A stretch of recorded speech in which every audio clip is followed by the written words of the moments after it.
Welcome to another soothing episode of Boring History, where we explore the mundane details of the past to help you drift off to sleep.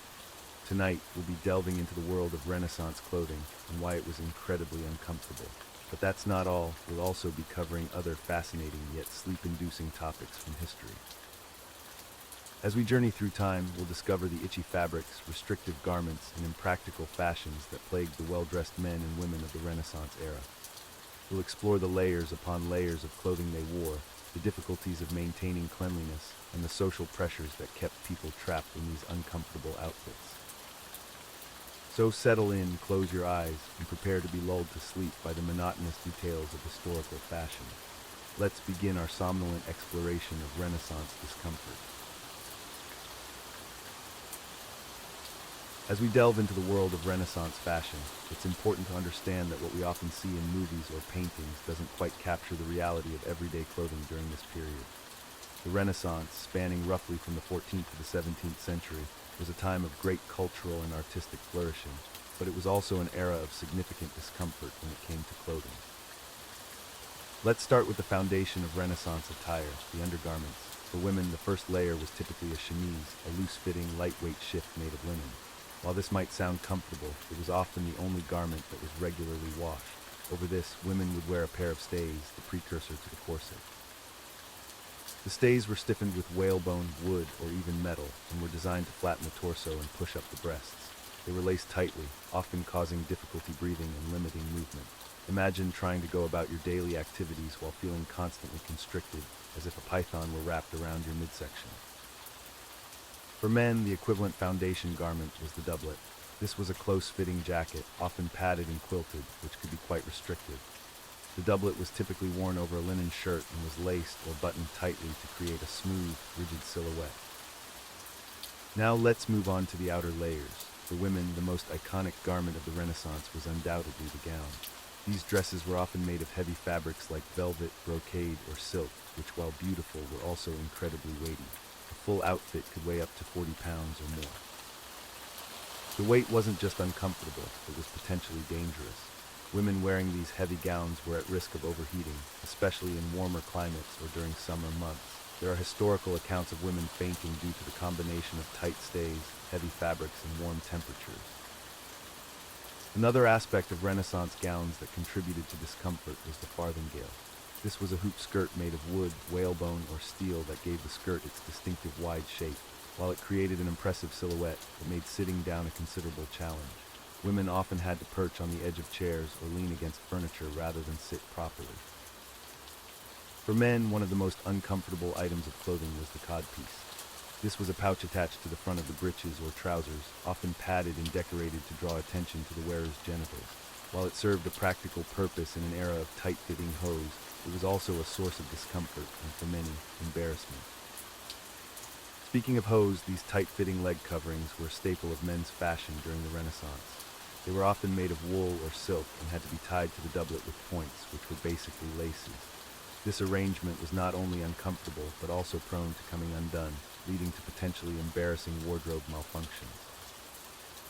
Both men and women had to contend with the discomfort of ruffs. These elaborate collars, made of starched linen, lace, or other fine fabrics, could be quite restrictive. They limited head movement and could chafe against the skin, especially in hot weather. Some ruffs were so large that eating and drinking became challenging tasks. Footwear during the Renaissance was another source of discomfort. For the wealthy, shoes were often made of soft materials like velvet or leather, but they lacked the support and cushioning we're accustomed to today. High-heeled shoes became fashionable for both men and women during this period, leading to foot pain and balance issues.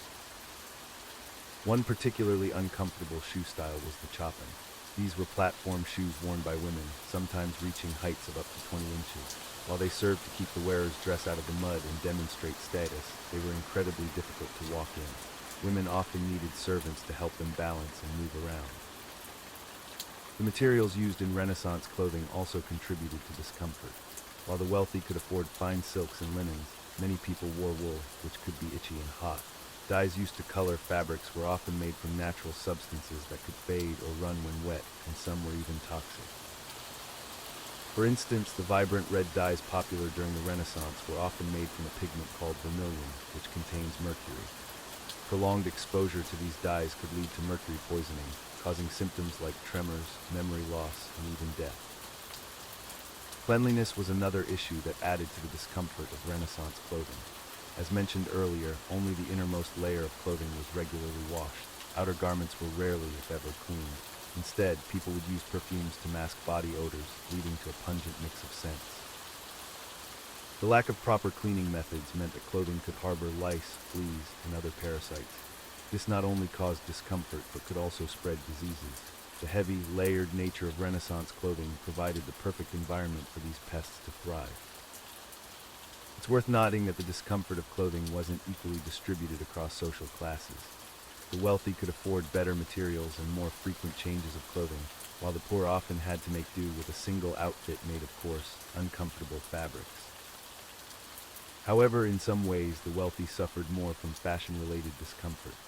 The need to display one's status through clothing meant that the upper classes often wore the most restrictive and elaborate garments, sacrificing comfort for style and social standing. Despite all these discomforts, Renaissance fashion persisted and evolved over several centuries. This raises the question, why did people endure such uncomfortable clothing? The answer lies in a complex interplay of social norms, status signaling, and the human desire for beauty and self-expression. Fashion, then as now, was a powerful tool for communicating one's place in society. The discomfort of elaborate clothing was seen as a small price to pay for the privilege of displaying one's wealth and status. In a society where social hierarchy was rigidly enforced, clothing was one of the most visible ways to assert one's position. Moreover, concepts of beauty and attractiveness during the Renaissance often prioritized an artificial silhouette over natural body shapes. The ideal female figure, for instance, featured a flat torso and pushed-up breasts achieved through the use of stays. For men, a narrow waist and broad shoulders, emphasized by padded doublets, were considered attractive. It's also important to remember that discomfort is relative. While we might find Renaissance clothing unbearably uncomfortable by today's standards, people of that era grew up wearing these styles and were accustomed to them. What seems restrictive to us might have felt normal or even comfortable to them. As we conclude this exploration of Renaissance clothing discomfort, it's worth reflecting on how fashion continues to influence our lives today. While we may not wear ruffs or farthingales, many people still endure discomfort for the sake of style, from high heels to tight jeans. Perhaps the most valuable lesson we can take from the fashion choices of the Renaissance is the importance of balancing style with comfort and practicality. As we move forward in our own era of rapidly changing fashion trends, we might do well to remember the experiences of our Renaissance ancestors and strive for a more comfortable, yet no less expressive, approach to clothing. As we delve deeper into the world of Renaissance fashion, we uncover more reasons why these elaborate outfits were far from comfortable. Let's continue our exploration of the discomforts endured by those who don these extravagant garments. One particularly bothersome aspect of Renaissance clothing was the use of ruffs. These stiff, pleated collars became increasingly popular during the 16th century, especially among the nobility and wealthy merchants. Ruffs were made from starched linen or lawn, a fine linen or cotton fabric. They were often supported by wire frames to maintain their shape. While they may have looked impressive, these collars were incredibly restrictive. Imagine trying to turn your head or look down while wearing what essentially amounts to a large, stiff plate around your neck. The larger the ruff, the more difficult it became to perform simple tasks like eating or drinking without assistance. In some cases, specially designed spoons with extra long handles were created just so people could eat while wearing these enormous ruffs. It's a testament to how far people were willing to go for the sake of fashion, even at the expense of basic comfort and practicality. Another uncomfortable aspect of Renaissance clothing was the use of farthingales. These were hoop petticoats used to create the desired silhouette for women's dresses. The farthingale originated in Spain and quickly spread throughout Europe. Early farthingales were cone-shaped, giving dresses a triangular appearance. Later versions evolved into drum or wheel-shaped structures that made skirts extend outward from the waist in a circular fashion. While these undergarments certainly achieved the desired look, they were far from comfortable. Women wearing farthingales had to navigate doorways sideways and found sitting down to be a challenging ordeal. The weight of these structures, combined with the layers of fabric required to cover them, made movement cumbersome and tiring. It's no wonder that women of the time often required assistance from servants just to dress and move about in their elaborate outfits. Let's not forget about the men's fashion of the time, which had its own share of discomforts. One particularly notable example is the codpiece, a pouch attached to the front of men's breeches or hose. Originally designed for modesty and functionality, codpieces evolved into elaborate, padded, and often exaggerated decorative elements. While they may have been a symbol of masculinity and virility, they were undoubtedly uncomfortable to wear. Imagine trying to sit down or ride a horse while wearing what is essentially a large, padded protrusion at your groin. The discomfort and awkwardness of such an accessory are hard to overstate. Another source of discomfort in Renaissance clothing was the use of heavy fabrics in multiple layers.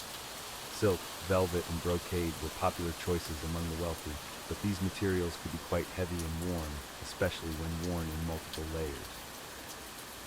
During the Renaissance, it was common for both men and women to wear several layers of clothing. This practice was partly for warmth in drafty castles and homes, but it was also a way to display wealth and status. A typical outfit might include an undershirt or chemise, followed by a layer of padding, then the main garment, and finally an outer layer such as a cloak or gown. In warmer weather or during physical activities, these layers would quickly become stifling and uncomfortable. The weight of these garments, particularly when adorned with jewels, embroidery, or metal threads, could be substantial. It's no wonder that people of the time often moved with a slow, stately gait. They were likely weighed down by their clothing. Let's not overlook the discomfort caused by the footwear of the Renaissance period. While comfortable shoes certainly existed for everyday wear among the lower classes, the nobility and wealthy often sacrificed comfort for style. One particularly uncomfortable trend was the ciabatte, a type of platform shoe popular in Venice and other parts of Italy. These shoes could reach heights of up to 20 inches, making walking a precarious and challenging task. Women wearing ciabattes often required the support of servants or walking sticks just to move around. The higher the ciabatte, the more fabric was required for the dress, thus displaying the wearer's wealth. However, the risk of falling and injury was significant. For men, pointed shoes known as poulings or crackles were fashionable during parts of the Renaissance. These shoes had extremely long, pointed toes that could extend several inches beyond the actual foot. While perhaps not as dangerous as ciabattes, poulings were certainly impractical and uncomfortable. Walking, climbing stairs, or even just standing for long periods would have been challenging in these elongated shoes. Another aspect of Renaissance clothing that contributed to discomfort was the use of tight lacing and binding. This was particularly true for women's fashion, where achieving the desired silhouette often came at the cost of comfort and even health. Corsets, or stays as they were often called, were used to shape the torso into the fashionable cylindrical form. These garments were tightly laced, sometimes to the point of restricting breathing and causing other health issues. The pressure exerted by corsets could lead to digestive problems, shortness of breath, and even deformation of the ribcage over time. Despite these risks, many women endured the discomfort to achieve the idealized body shape of the era. Men weren't exempt from tight lacing either.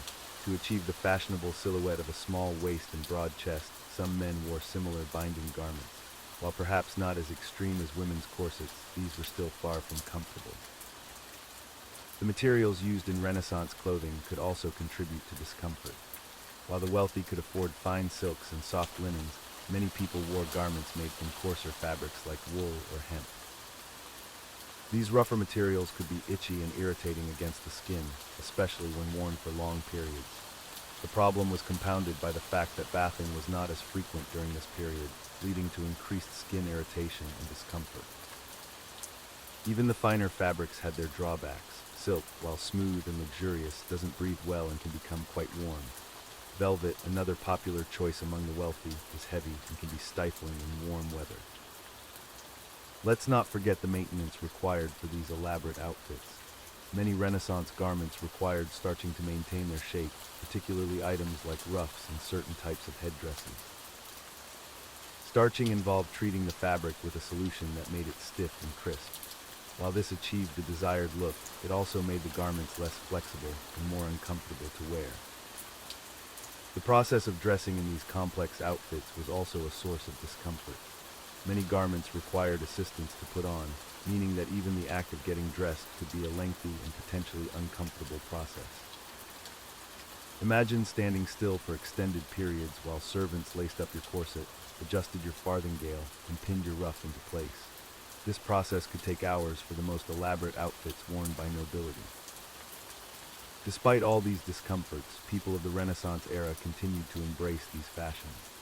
The desire to display wealth, status, and adherence to social norms often outweighed considerations of personal comfort. As we reflect on the fashions of the Renaissance, we can perhaps appreciate the relative comfort of our modern clothing. While we may sometimes sacrifice comfort for style, it rarely reaches the extremes seen during this historical period.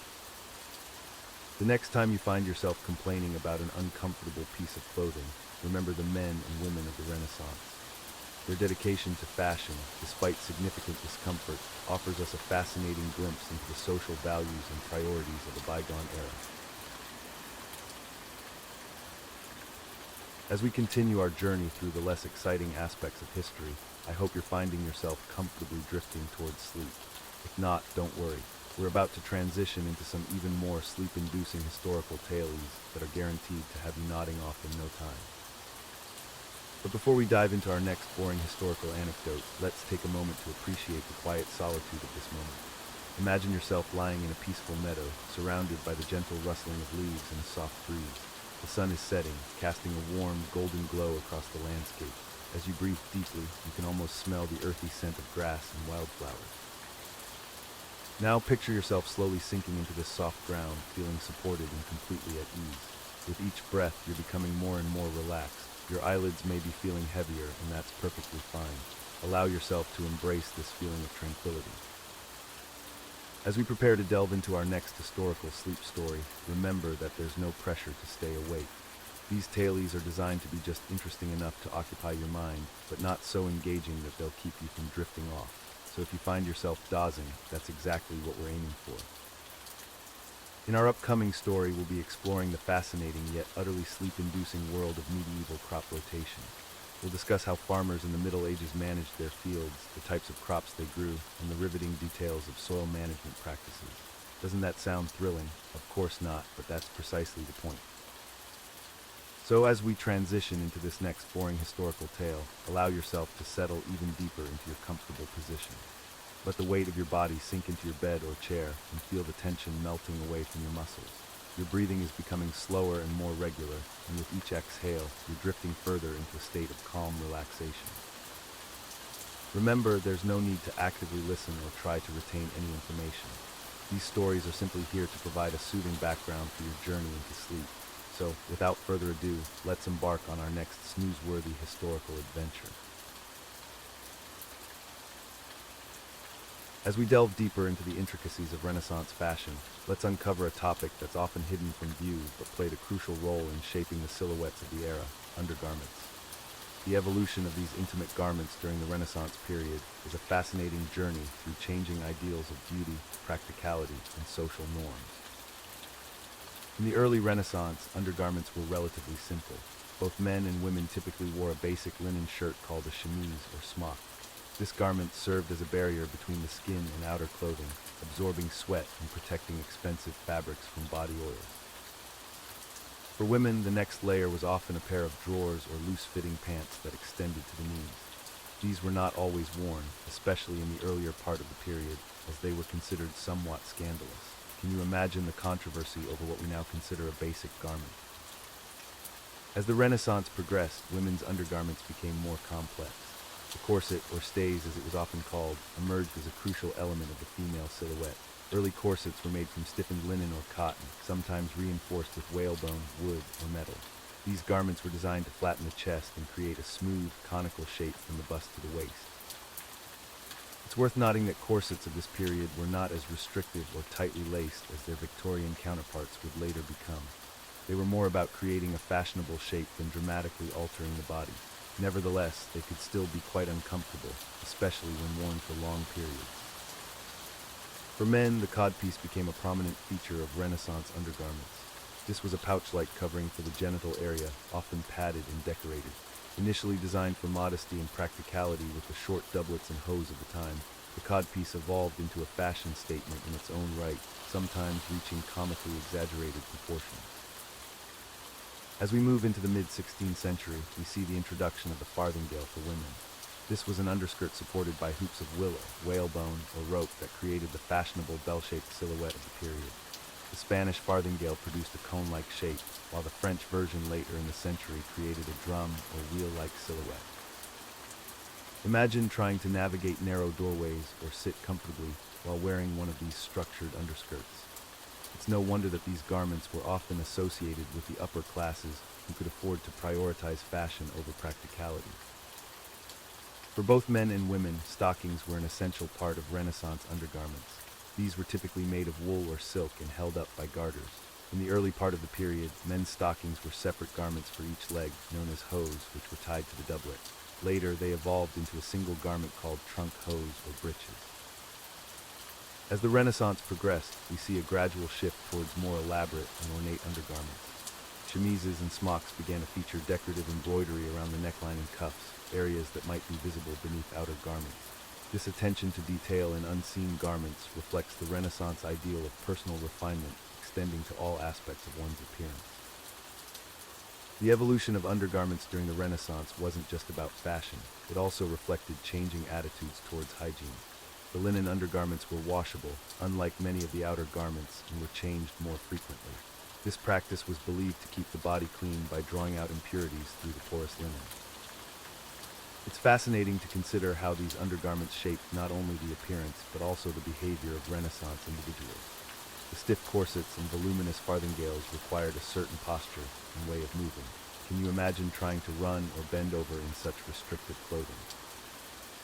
Towards the end of the Renaissance period, we see the beginnings of what would become modern lingerie. Drawers became more common for women, and corsets began to be made with more flexible materials. The ideal female silhouette was shifting from the flat-chested look of the early Renaissance to a more rounded, lifted bust. For men, the codpiece gradually fell out of fashion, replaced by more modest breeches. The male silhouette became less exaggerated, moving towards the more naturalistic forms that would characterize later periods. It's important to note that while we often focus on the clothing of the nobility when discussing Renaissance fashion, the undergarments of the lower classes were much simpler. A poor farmer or laborer might only have a simple linen shirt and perhaps a pair of drawers, with little of the elaborate structuring seen in upper-class garments. The Renaissance also saw the beginnings of an underwear industry. While most undergarments were still made at home or by local seamstresses, there's evidence of specialized corset makers and hosiers emerging in larger cities. This specialization allowed for more complex and precisely fitted garments. As we conclude this exploration of Renaissance undergarments, it's clear that these hidden layers of clothing were far more than just practical necessities. They were a reflection of the era's ideals of beauty, status, and even morality. The discomfort and restriction they often imposed remind us of the physical price people were willing to pay for fashion and social conformity. From the simple chemise to the elaborate farthingale, from the modest drawers to the flamboyant codpiece, Renaissance undergarments tell a story of an era in transition. They bridge the gap between the practical, utilitarian underclothes of the Middle Ages and the more recognizably modern undergarments that would emerge in later centuries. As we move on to our next topic, keep in mind how these hidden layers of clothing shape the visible fashions we often associate with the Renaissance. The flowing gowns, the structured doublets, the elegant silhouettes, all were built upon a foundation of these complex, often uncomfortable, but undeniably fascinating undergarments. As we delve deeper into the discomforts of Renaissance clothing, let's explore the intricate world of undergarments. While modern underwear is designed for comfort and practicality, Renaissance undergarments were often just as cumbersome and restrictive as outer clothing. For women, the first layer was typically a chemise, a long, loose-fitting shirt made of linen. While this might sound comfortable, it was often stark to maintain its shape, resulting in a stiff and scratchy feel against the skin. Over this, women would don a pair of stays, the precursor to the corset. Stays were rigid bodices, reinforced with whalebone, wood, or metal. They were designed to flatten the chest and create a smooth, conical silhouette. While they didn't cinch the waist as tightly as later Victorian corsets, they still restricted breathing and movement considerably. Imagine trying to bend over or sit comfortably with a stiff board strapped to your torso. Men weren't exempt from uncomfortable undergarments either. They wore linen shirts similar to women's chemises, but also sported codpieces, padded coverings for the genital area that were often ornately decorated and exaggerated in size. These served both a practical and fashionable purpose, but were undoubtedly awkward to wear. Both men and women wore stockings, which might sound innocuous, but Renaissance stockings were far from the stretchy, comfortable hosiery we know today. They were made of woven fabric, often wool or silk, and had to be painstakingly fitted to the leg. To keep them up, they were attached to other garments with ribbons or garters, which could cut into the skin if not adjusted properly. Now let's talk about the outer layers. For women, the most iconic garment of the Renaissance was arguably the farthingale, a hoop petticoat that gave skirts their distinctive wide, cone-like shape. Early farthingales were made with circular hoops of wood, wire, or whalebone, creating a rigid structure that made sitting down a significant challenge. Later versions used padded rolls instead of hoops, which were marginally more flexible but still cumbersome. Over the farthingale, women would wear several layers of skirts and overskirts, each adding weight and restricting movement. The outermost layer, often called a gown or kirtle, could be made of heavy fabrics like velvet or brocade, further adding to the burden. For men, one of the most uncomfortable items was the doublet, a fitted jacket that was often padded to achieve the desired silhouette. The padding, combined with tight lacing, could make the garment extremely hot and restrictive. Some doublets were even reinforced with paste or glue to maintain their shape, creating a stiff, unyielding shell around the upper body. Both men and women had to contend with ruffs, those iconic collars that encircled the neck. Early ruffs were relatively small and manageable, but as the Renaissance progressed, they grew to enormous proportions. Some ruffs were so large that they restricted head movement and required specially designed utensils for eating. They were typically start to maintain their shape, creating a scratchy and inflexible barrier around the neck. Footwear during the Renaissance was equally problematic. Shoes were often made of soft leather or fabric and offered little support or protection. For the wealthy, high-heeled shoes became fashionable, but these early versions were clumsy and difficult to walk in. Some shoes, particularly those worn by nobility, featured extremely long, pointed toes that made walking a precarious endeavor. The discomfort of Renaissance clothing wasn't limited to its construction. The materials used also posed problems. Wool was a common fabric, but it could be itchy and hot, especially in multiple layers. Silk was prized for its luxury, but it was expensive and delicate, requiring careful maintenance. Linen was perhaps the most comfortable option, but it wrinkled easily and was generally reserved for undergarments or less formal wear. Moreover, the cleaning and maintenance of these clothes was a significant challenge. Many fabrics couldn't be washed frequently without losing their shape or color, leading to the accumulation of sweat, dirt, and odors. Instead of washing, clothes were often aired out or fumigated with scented smoke, which did little to actually clean them. The weight of Renaissance clothing was another factor contributing to its discomfort. A full outfit with all its layers and embellishments could weigh several pounds. This was particularly true for formal or ceremonial garments worn by nobility, which might be adorned with jewels, metal threads, or heavy embroidery. Imagine trying to go about your daily activities while wearing what essentially amounted to a fabric suit of armor. It's worth noting that the discomfort of clothing was often seen as a sign of status. The ability to wear impractical, restrictive garments implied that one didn't need to engage in physical labor. This mindset led to some truly extreme fashions, particularly among the upper classes, where comfort was willingly sacrificed for the sake of appearance and social standing. As we reflect on the clothing of the Renaissance, it's clear that fashion has always involved a certain degree of sacrifice. However, the extent to which Renaissance individuals were willing to endure discomfort for the sake of style is truly remarkable.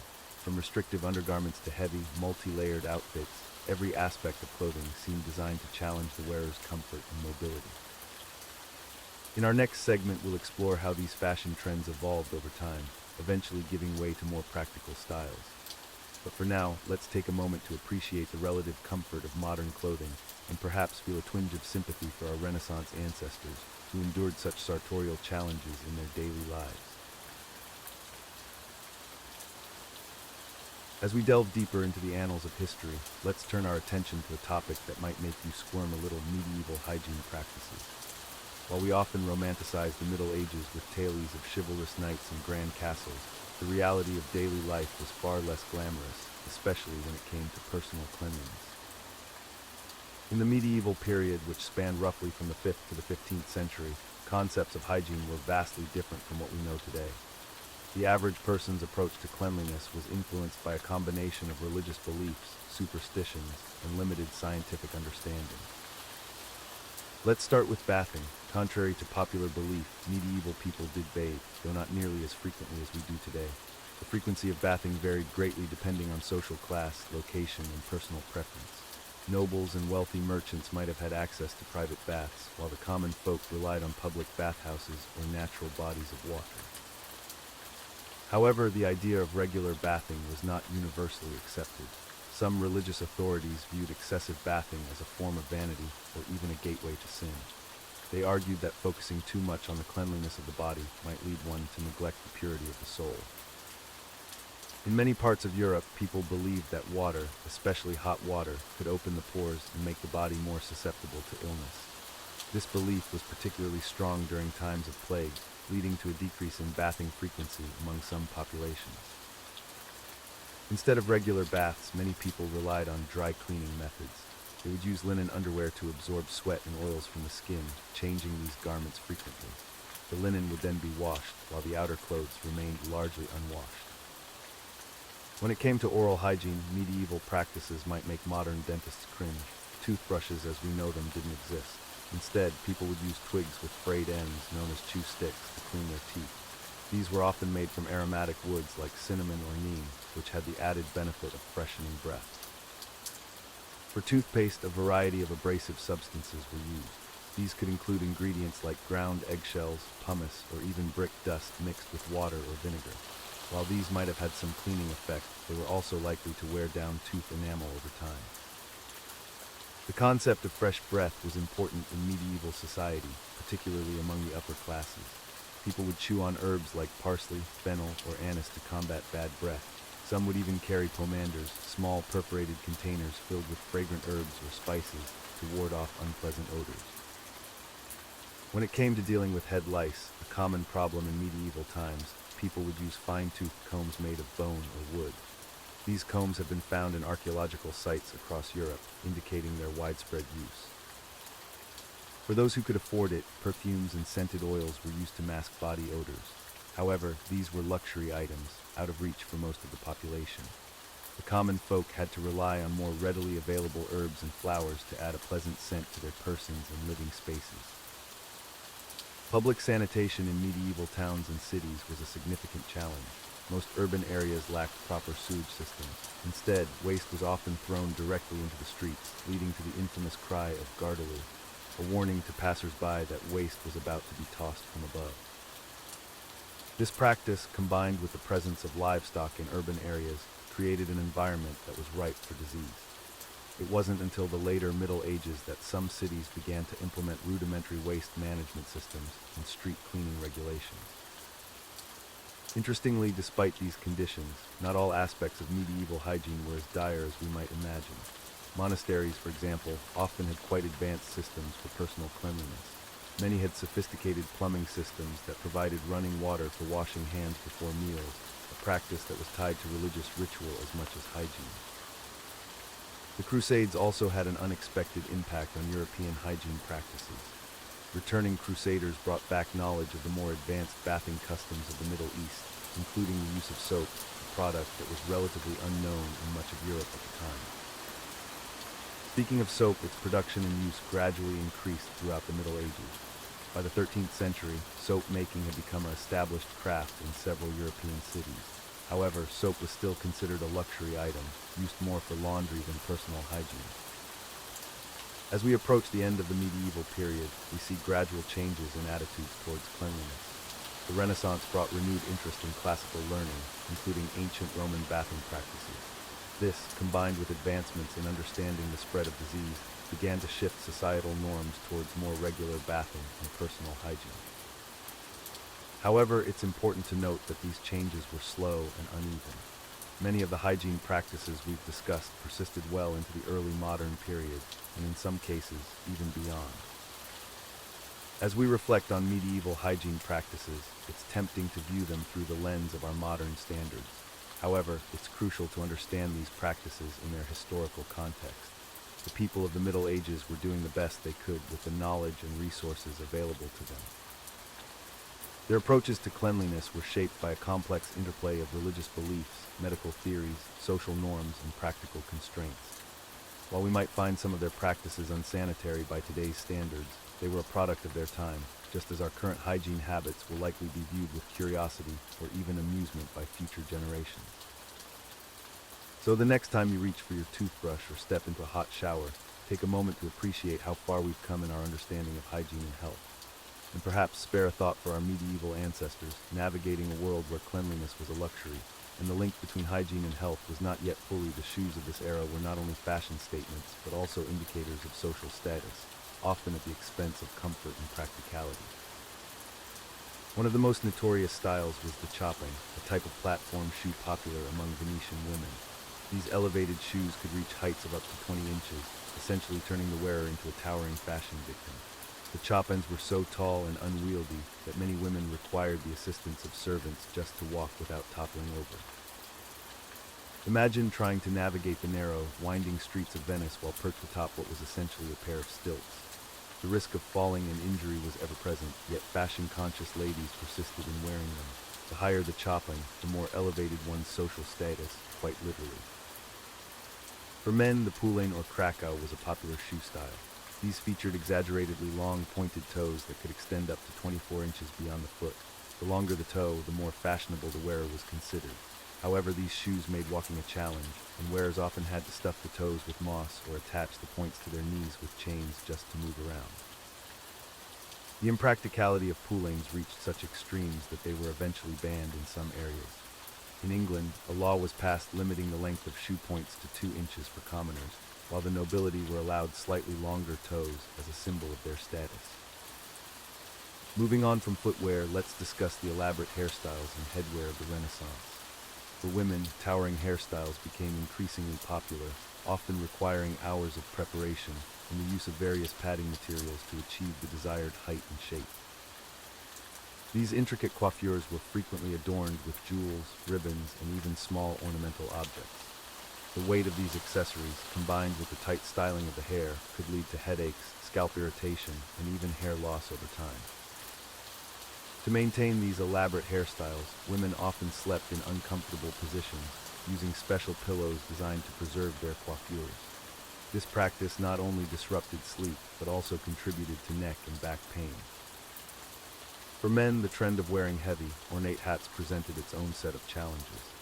Hats were often lined with lead to help them maintain their shape, adding considerable weight to the wearer's head. Prolonged use of these lead-lined hats could lead to health issues, including headaches and, in extreme cases, lead poisoning. The Renaissance also saw the rise of the ruff, a decorative collar that encircled the neck. Initially a modest accessory, ruffs grew increasingly large and elaborate over time. At their most extreme, ruffs could measure up to a foot wide, creating a cartwheel-like frame around the wearer's head. These enormous ruffs severely restricted head movement and made simple tasks like eating and drinking incredibly challenging. Specialized utensils with extra-long handles were even invented to help ruff wearers navigate their meals without staining their collars. The process of maintaining a ruff was equally arduous. These delicate accessories required frequent starching and setting to maintain their shape. The starch used was often made from wheat flour, which attracted insects and rodents, making the wearer a potential target for pests. In addition to the physical discomfort, many Renaissance clothing items were impractical for daily life. Take, for example, the farthingale, a hoop skirt used to create the fashionable wide-hipped silhouette for women. These structures could extend several feet to either side, making it difficult to pass through doorways or sit in chairs. The weight and bulk of these garments also made simple tasks like climbing stairs or entering carriages a monumental effort. Women often required the assistance of servants just to move around in their elaborate outfits. For men, one particularly uncomfortable item was the codpiece. This padded covering for the genital area started as a practical solution to join the two legs of men's hose, but evolved into an exaggerated fashion statement. Some codpieces were so large and ornate that they hindered movement and became the subject of mockery. The materials used in Renaissance clothing could also contribute to discomfort. While the wealthy could afford fine silks and linens, many people wore wool garments. Wool, while warm and durable, could be itchy and irritating against the skin, especially in warmer weather or when worn for extended periods. Furthermore, the concept of specialized clothing for different activities or seasons was not yet widespread. People often wore the same heavy, layered outfits year-round, leading to overheating in summer and inadequate protection in winter. The use of whalebone or metal stays in bodices and corsets, while providing the desired shape, restricted breathing and movement. Prolonged use of these restrictive garments could lead to muscle atrophy and even deformation of the ribcage. It's worth noting that the discomfort of Renaissance clothing wasn't limited to the wealthy. While the poor might not have worn elaborate ruffs or towering hairstyles, they often had to make do with ill-fitting, hand-me-down garments that were patched and repatched until they fell apart. The concept of fashion as we know it today was just beginning to emerge during the Renaissance. The idea that clothing styles could change rapidly and that one needed to keep up with these changes to maintain social status added a new layer of pressure and discomfort to people's lives. As we reflect on the fashions of the Renaissance, it's clear that comfort was often sacrificed in the name of style and status. The elaborate, restrictive, and sometimes dangerous clothing of this era serves as a testament to the lengths people will go to conform to social expectations and express their identity through fashion. In our next segment, we'll explore how these Renaissance fashion trends influenced subsequent eras and how some elements of discomfort in clothing persisted well into the modern age. But for now, let the rustling of stiff fabrics and the creaking of tight corsets lull you into a peaceful slumber. As we step into our next topic, let's tread lightly through the fascinating history of footwear. From the earliest human civilizations to the modern day, the evolution of shoes has been a journey of both necessity and style. In the beginning, our ancestors walked barefoot across the earth, but as they migrated to harsher climates and terrains, the need for foot protection became evident. The earliest known shoes date back to around 8000 BCE, discovered in a cave in Oregon. These simple sandals were made from sagebrush bark and secured with leather straps. Moving forward in time, ancient Egyptians left us with some of the earliest depictions of footwear in their hieroglyphs and tomb paintings. The wealthy adorned their feet with ornate sandals made from papyrus and palm leaves, while the common folk wore simpler versions. Interestingly, in many formal situations, Egyptians preferred to go barefoot as a sign of respect. In ancient Greece and Rome, sandals evolved into more complex designs. The Greeks favored the crepes, a type of boot, while wealthy Romans wore the calceus, a soft leather shoe that covered the entire foot. Soldiers, on the other hand, wore the caliga, a heavy-duty sandal with hobnailed soles for better traction on various terrains. The Middle Ages saw a dramatic shift in footwear fashion. In Europe, the pointy-toed poulin became all the rage. These shoes had extremely long, pointed toes, sometimes extending up to 24 inches beyond the foot. The length of the toe often indicated the wearer's social status. The longer the toe, the higher the rank. However, these impractical shoes made walking difficult and were eventually banned in some areas. During the Renaissance, chopins came into vogue, particularly in Venice. These platform shoes could reach heights of up to 20 inches, requiring wearers to use walking sticks or servants for balance. Originally designed to keep the wearer's feet dry in the wet Venetian streets, they quickly became a status symbol. The 17th and 18th centuries saw the rise of the high-heeled shoe for both men and women. Originating in Persia as a practical solution for horse riders to keep their feet in stirrups, high heels were adopted by European aristocracy as a symbol of status and power. King Louis XIV of France was particularly fond of red-heeled shoes, which became a mark of nobility in his court. As we enter the Industrial Revolution, mass production techniques revolutionized shoemaking. In 1818, the left shoe was finally differentiated from the right, a surprisingly recent development in footwear history. The 19th century also saw the invention of the rubber sole, dramatically improving the comfort and durability of shoes. The 20th century brought an explosion of shoe styles and innovation. Athletic shoes, or sneakers, were introduced in the 1920s, initially designed for sports but quickly adopted for everyday wear. The advent of synthetic materials in the mid-20th century allowed for more diverse and affordable shoe designs. In the latter half of the 20th century, shoes became increasingly specialized. We saw the rise of specific footwear for various sports, occupations, and even medical conditions. Brands like Nike and Adidas became household names, with their shoes not just functional items but also fashion statements and status symbols. The turn of the millennium brought new innovations in shoe technology. Memory foam insoles, shock-absorbing materials, and even self-lacing shoes, as predicted in the movie Back to the Future, became realities. The focus on ergonomics and foot health has led to the development of shoes that mimic barefoot walking while still providing protection. In recent years, sustainability has become a major focus in the footwear industry. Many companies are now experimenting with eco-friendly materials and production methods. We're seeing shoes made from recycled ocean plastics, plant-based leathers, and even biodegradable materials that can decompose after use. The history of footwear is not just about fashion and function, but also about cultural significance. In many societies, shoes have played important roles in rituals and traditions.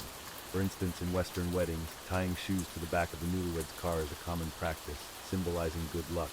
In contrast, in many Asian cultures, removing shoes before entering a home is a sign of respect and cleanliness. Shoes have also been powerful symbols in literature and folklore.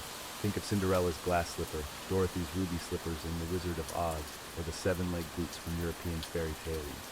These magical shoes often represent transformation, journey, or the attainment of one's dreams. As we continue to walk through the 21st century, the future of footwear looks both exciting and challenging. 3D printing technology is opening up new possibilities for custom-fit shoes, potentially revolutionizing both comfort and style. At the same time, the environmental impact of shoe production and disposal remains a significant concern, pushing the industry towards more sustainable practices. From the simplest sandals to the most high-tech sneakers, the story of shoes is a reflection of human ingenuity, creativity, and adaptability. As we've seen, what we put on our feet has been shaped by practical needs, social norms, technological advancements, and artistic expression. The next time you slip on your favorite pair of shoes, take a moment to appreciate the long and winding path that led to their creation. And so, as we tie up this segment on the history of footwear, we're reminded that every step we take is a step through history. Whether we're walking in the shoes of our ancestors or striding into the future with the latest innovations, our footwear continues to tell the story of our journey as a species. From the sands of ancient Egypt to the catwalks of Paris, from the battlefields of Rome to the sports arenas of today, shoes have always been more than just protection for our feet. They're a reflection of our culture, our technology, and our endless quest for both comfort and style. As we continue our exploration of Renaissance clothing discomfort, let's delve into the world of footwear. The shoes of the Renaissance period were not only fashionable, but also notoriously uncomfortable. One popular style was the chopin, a type of platform shoe worn by women in Venice and throughout Europe. Chopins were often made of wood or cork and could reach astonishing heights, sometimes up to 20 inches tall. While they served the practical purpose of keeping the wearer's feet and clothing out of the muddy streets, they also became a symbol of status. The taller the chopin, the higher the wearer's social standing. However, these towering shoes came with significant drawbacks. Walking in chopins was a precarious affair, requiring the assistance of servants or canes to maintain balance. The risk of falling and injury was ever present, and many women suffered sprains, broken bones, and even miscarriages due to accidents while wearing these impractical shoes. Men's footwear during the Renaissance wasn't much better in terms of comfort. The poulain, also known as the crackle or pike shoe, was a style featuring an exaggerated pointed toe. These shoes could extend up to 24 inches beyond the wearer's foot, often requiring stuffing with moss or wool to maintain their shape. The extreme length of poulains made walking difficult and potentially dangerous. In fact, some accounts suggest that knights had to tie the tips of their poulains to their knees with chains to be able to walk or ride horses effectively. This impractical fashion trend eventually led to sumptuary laws in some areas, limiting the length of shoe points based on social class. Moving on from footwear, let's discuss the discomfort caused by Renaissance headwear. For women, one of the most iconic and cumbersome styles was the hennin, a tall, cone-shaped headdress popular in the 15th century. These towering hats could reach heights of up to 36 inches and were often adorned with veils or ribbons. Wearing a hennin was no small feat. The weight of the headdress could cause neck strain and headaches, and its height made navigating doorways and low ceilings a constant challenge. Additionally, the hennin required careful balancing and often needed to be secured with pins or bands, further adding to the wearer's discomfort. For men, one particularly uncomfortable headpiece was the Tudor flat cap, also known as the bonnet. While it may appear simple compared to the hennin, this hat came with its own set of problems. Made of velvet or other heavy fabrics, the flat cap was often too warm for comfort, especially in summer months. Furthermore, the tight fit of the bonnet could cause headaches and even hair loss over time. Some men resorted to wearing a coif, a close-fitting cap worn under the bonnet, to protect their scalp and hair. However, this additional layer only added to the overall discomfort and heat retention. Another aspect of Renaissance clothing that caused significant discomfort was the use of ruffs. These elaborate collars, made of starched linen or lace, became increasingly large and complex throughout the 16th century. At their most extreme, ruffs could extend up to 12 inches from the neck in all directions. Wearing a ruff was a laborious process. The fabric had to be heavily starched and carefully pleated to achieve the desired shape. Once on, the ruff severely restricted head movement, making simple tasks like eating or drinking challenging. The stiff, scratchy material could also irritate the skin, especially in warm weather. Maintaining a ruff was equally troublesome. They required frequent restarching and careful storage to maintain their shape. Eating while wearing a ruff was particularly problematic, as food particles could easily become trapped in the intricate folds. This led to the development of special utensils with extra long handles to help navigate the obstacle of the ruff. Let's not forget the discomfort caused by the materials used in Renaissance clothing. While the upper classes enjoyed fine silks and velvets, these fabrics were often layered over coarser, more irritating materials. Linen undergarments were common, but they were far from the soft, breathable fabrics we're accustomed to today. Wool was another widely used material, valued for its durability and warmth. However, the wool of the Renaissance period was often coarse and itchy, causing skin irritation and discomfort, especially when worn for extended periods. The weight of multiple layers of heavy wool garments also contributed to the overall discomfort of Renaissance fashion. For those who could afford it, fur was a popular trim and lining material, while luxurious fur-lined garments were incredibly warm, making them impractical for anything but the coldest weather. Yet, fashion often dictated their use regardless of temperature, leading to overheating and discomfort.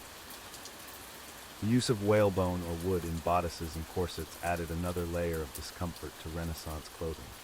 These rigid materials were used to create the desired silhouette, but they restricted movement and breathing. Extended wear could lead to bruising, difficulty eating, and even deformation of the ribcage over time. It's worth noting that the discomfort of Renaissance clothing wasn't limited to the garments themselves. The process of dressing and undressing was often a lengthy and complicated affair, requiring the assistance of servants for the upper classes. This lack of independence in such a basic daily task would have been frustrating and inconvenient by modern standards.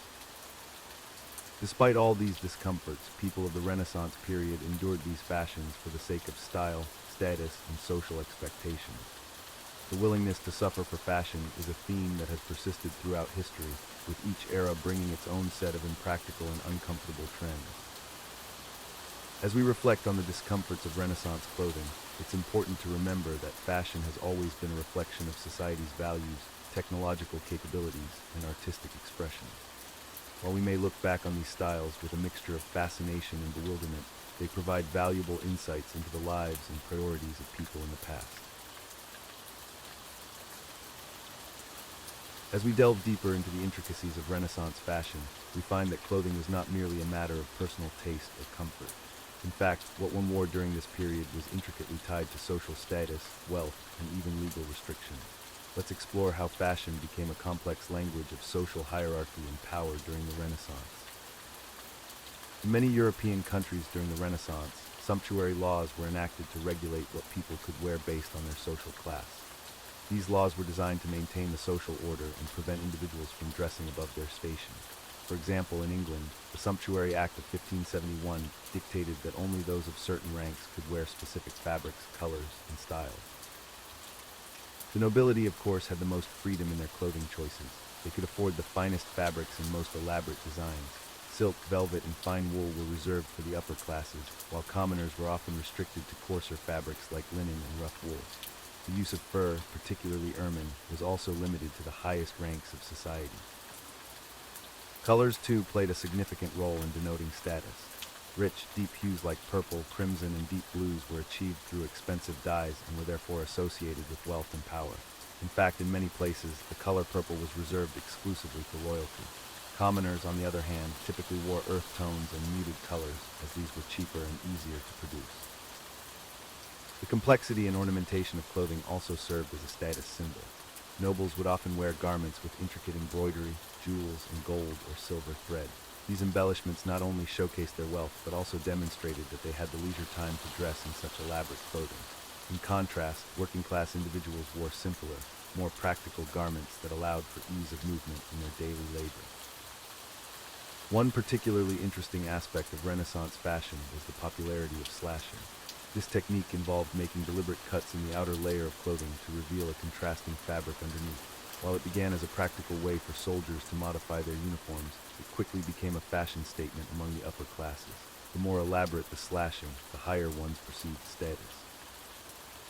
Accessories also played a crucial role in displaying wealth and status. For men, swords and daggers were not just weapons, but fashion statements. The more ornate the hilt and scabbard, the higher the wearer's status. Women's accessories included elaborate headdresses, jeweled girdles, and finely crafted fans. Even gloves, often scented and embroidered, became important indicators of refinement and class. The Renaissance also saw the rise of the codpiece as a distinctive male fashion item. This padded covering for the genital area became increasingly exaggerated over time, often adorned with jewels or other decorations. While it served a practical purpose in the design of men's hose, it also became a symbol of masculinity and, by extension, power. Footwear, too, was an important indicator of status. The nobility wore shoes made of fine leather or velvet, often with elevated heels or platforms. These impractical shoes clearly demonstrated that the wearer did not need to engage in manual labor. In contrast, peasants and laborers wore simple, sturdy shoes or went barefoot. The concept of fashion as a status symbol extended beyond clothing to personal grooming. Elaborate hairstyles, often requiring hours of work and the assistance of servants, were another way for the wealthy to display their status. For women, high foreheads were considered attractive, leading to the practice of plucking the hairline to achieve this look. Men's facial hair, too, went through various trends, from clean-shaven to elaborate beards and mustaches, each style carrying its own social connotation. It's worth noting that while these fashion rules were generally adhered to, there were always those who attempted to subvert them. Some wealthy merchants, for instance, would flout sumptuary laws by dressing above their station, leading to fines or other punishments. This constant push and pull between established norms and individual expression contributed to the evolution of Renaissance fashion over time. The importance of clothing as a status symbol during the Renaissance cannot be overstated. It was not uncommon for nobles to spend vast sums on their wardrobes, sometimes even going into debt to maintain appearances. The famous English courtier Robert Dudley, Earl of Leicester, was known to have spent the equivalent of millions in today's currency on his wardrobe to impress Queen Elizabeth I. Interestingly, this emphasis on clothing as a display of wealth and status had unintended economic consequences. It stimulated trade and craftsmanship, leading to advancements in textile production, dyeing techniques, and the art of tailoring. The demand for luxury goods also contributed to the expansion of global trade routes, as Europeans sought exotic fabrics and dyes from far-flung corners of the world. As we conclude this segment on fashion and social status in the Renaissance, it's clear that clothing during this period was far more than just a means of covering the body or expressing personal style. It was a complex system of visual communication, instantly conveying information about an individual's place in society, their wealth, and even their aspirations. The discomfort and impracticality of many Renaissance fashions were, in many ways, the point. They were a tangible demonstration that the wearer had the luxury of prioritizing appearance over function. In our next segment, we'll explore how these elaborate fashions influenced daily life and social interactions during the Renaissance, further illustrating why this period's clothing was not just uncomfortable, but also a constant source of social pressure and anxiety. As we delve deeper into the discomforts of Renaissance clothing, let's turn our attention to the elaborate headwear that both men and women were expected to don. The Renaissance period saw a proliferation of ornate and often cumbersome hats and headdresses, each designed to showcase the wearer's status and wealth. For women, one of the most iconic headdresses of the early Renaissance was the hennin.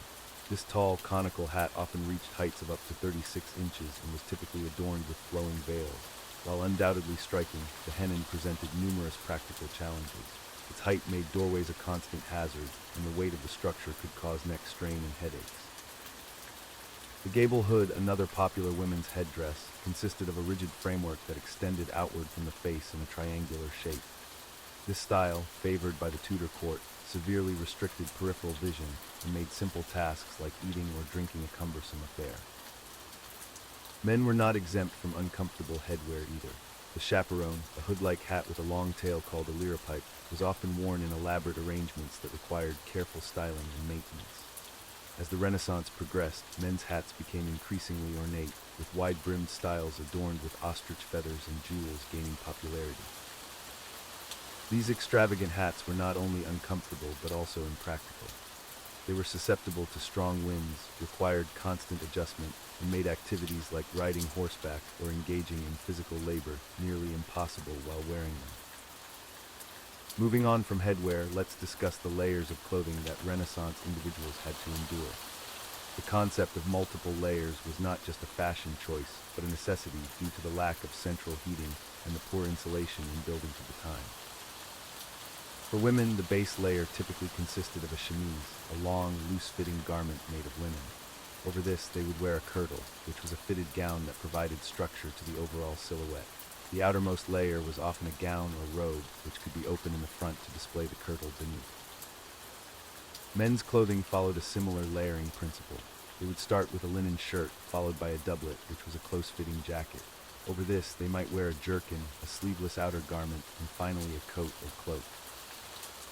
While these layers provided warmth in cold weather, they became unbearably hot during summer months.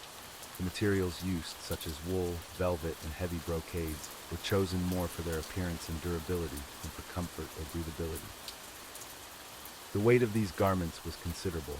A fully dressed Renaissance noble could be wearing upwards of 20 pounds of clothing, not including jewelry or accessories. This weight, combined with the restrictive nature of many garments, made simple movements like sitting or bending over a challenge.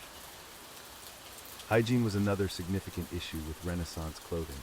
The complex layers and delicate fabrics made frequent washing impractical.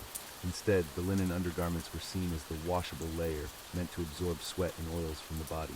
Outer garments were rarely, if ever, washed. This lack of washing led to a buildup of dirt, sweat, and odors in clothing. To combat this, people would often use strong perfumes or carry pomanders, small perforated containers filled with aromatic substances to mask unpleasant smells. The materials used in Renaissance clothing could also cause physical discomfort. Wool, while warm and durable, could be itchy against the skin. Silk, though luxurious, didn't breathe well and could become uncomfortably hot. Linen, used for undergarments, was more comfortable but wrinkled easily and required constant maintenance. Footwear during the Renaissance was equally problematic. For men, pointed shoes known as poulines were fashionable in the early part of the period. These shoes had extremely long, pointed toes that could extend up to 24 inches beyond the foot. Walking in these shoes required a peculiar gait and often led to balance issues and foot deformities. Women's shoes, while not as extreme, were often ill-fitting and provided little support. High-status women might wear chopines, platform shoes that could reach heights of up to 20 inches. These shoes, popular in Venice, made walking a precarious activity and often required the assistance of servants to move about safely. The discomfort of Renaissance clothing extended beyond the physical realm and into the social. Clothing was a clear indicator of social status, and wearing garments above one's station was not just frowned upon but often illegal. Sumptuary laws dictated what materials, colors, and styles individuals of different social classes could wear. These laws created a constant pressure to maintain appearances appropriate to one's social standing. For the wealthy, this meant enduring increasingly elaborate and uncomfortable fashions to display their status. For the lower classes, it meant being legally barred from wearing more comfortable or practical clothing if it was deemed too luxurious for their station. The emphasis on appearance over comfort is perhaps best exemplified by the practice of tight-lacing corsets. While corsets had been worn for centuries, the extreme tightening of corsets to achieve an unnaturally small waist became popular during the later Renaissance and reached its peak in the Victorian era. This practice could lead to a host of health issues, including difficulty breathing, digestive problems, and even deformation of the ribcage.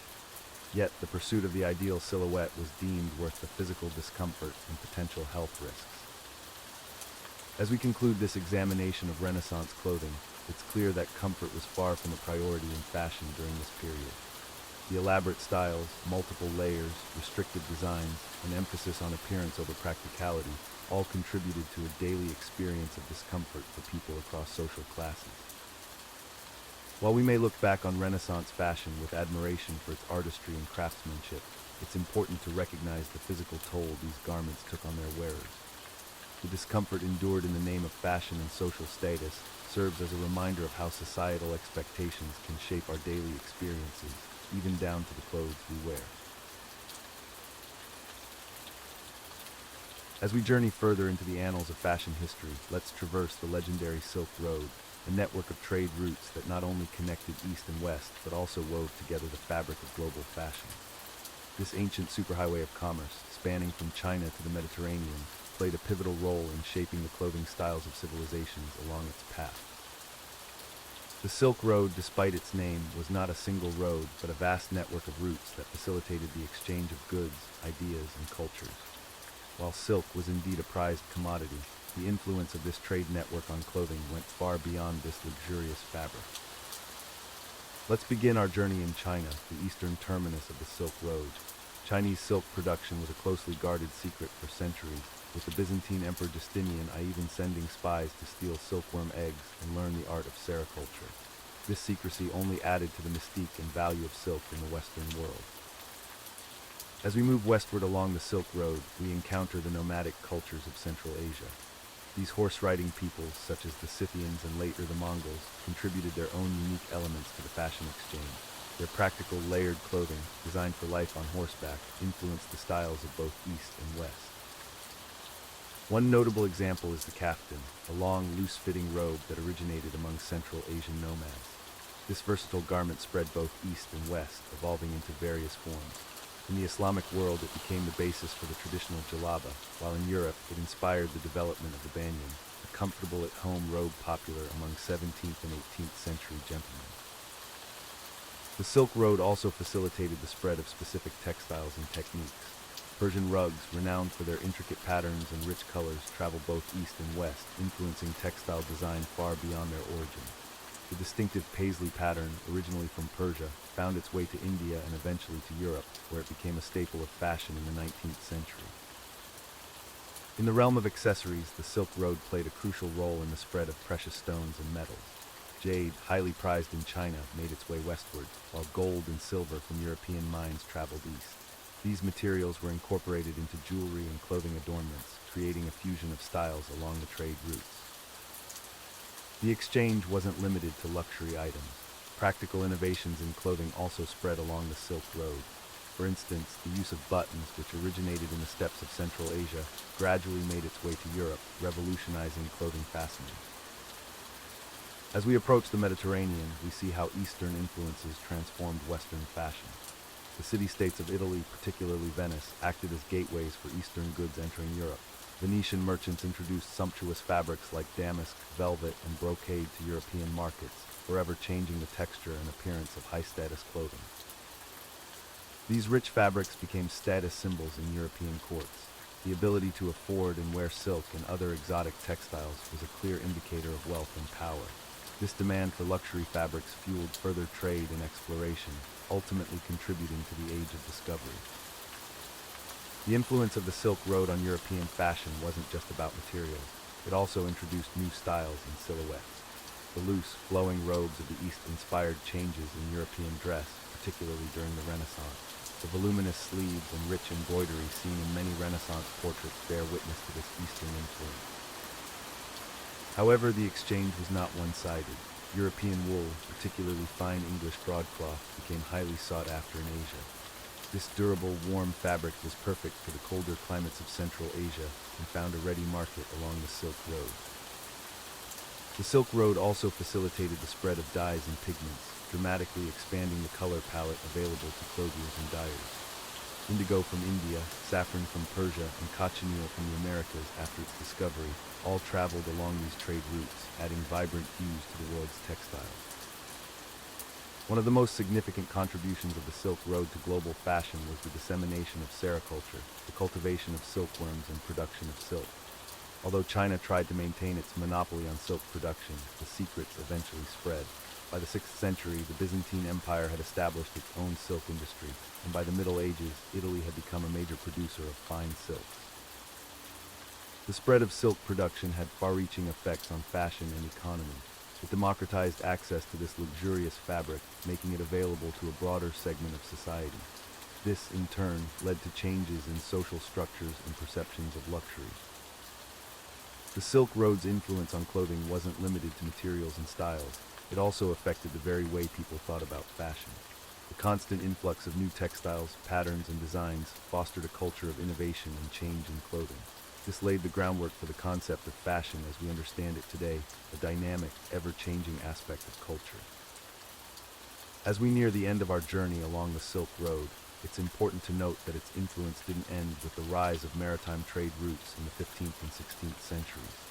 The legacy of this ancient network lives on in the globalized fashion industry of today. From the Chinese cheongsam to the Indian sari, from Persian-inspired paisley to Central Asian embroidery motifs, the echoes of the Silk Road can still be seen in contemporary fashion. Modern designers continue to draw inspiration from the rich tapestry of styles that this ancient trade network helped to create. In conclusion, the Silk Road's influence on clothing was profound and long-lasting. It facilitated a global exchange of materials, techniques, and ideas that shaped the development of fashion across continents. This ancient network of trade routes didn't just transport goods. It wove together the diverse threads of human creativity into a rich, global tapestry of style that continues to evolve to this day. As we continue our exploration of Renaissance clothing discomfort, let's delve into the world of footwear. The shoes of the Renaissance period were not only a fashion statement, but also a source of considerable discomfort for many. During the 15th and 16th centuries, a peculiar trend emerged in footwear design, the chopin. These platform shoes, particularly popular in Venice, were initially designed to protect the wearer's feet and clothing from muddy streets. However, they quickly became a status symbol, with some reaching heights of up to 20 inches. Imagine trying to walk in shoes that elevated you nearly 2 feet off the ground. The higher the chopin, the more prestigious the wearer was considered, but this prestige came at a cost. Women wearing these towering shoes often required the assistance of servants or canes to maintain their balance and walk without falling. The impracticality of chopins didn't stop at their height. The shoes were typically made of wood or cork, making them incredibly heavy and inflexible.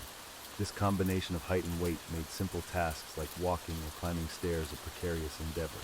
It's no wonder that many women suffered injuries from falls while wearing these fashionable yet treacherous shoes. Moving on from footwear, let's discuss another uncomfortable aspect of Renaissance clothing, the corset. While corsets are often associated with the Victorian era, their origins can be traced back to the Renaissance period. These undergarments were designed to shape the torso into a cylindrical silhouette, which was considered fashionable at the time. Early corsets, known as stays, were made from stiffened linen or canvas and reinforced with whalebone, wood, or metal. They were laced tightly to compress the waist and push up the breasts, creating the desired silhouette. However, this came at a significant cost to comfort and health. The extreme tightness of corsets could lead to a range of health issues. Breathing difficulties were common, as the compression of the ribcage limited lung capacity.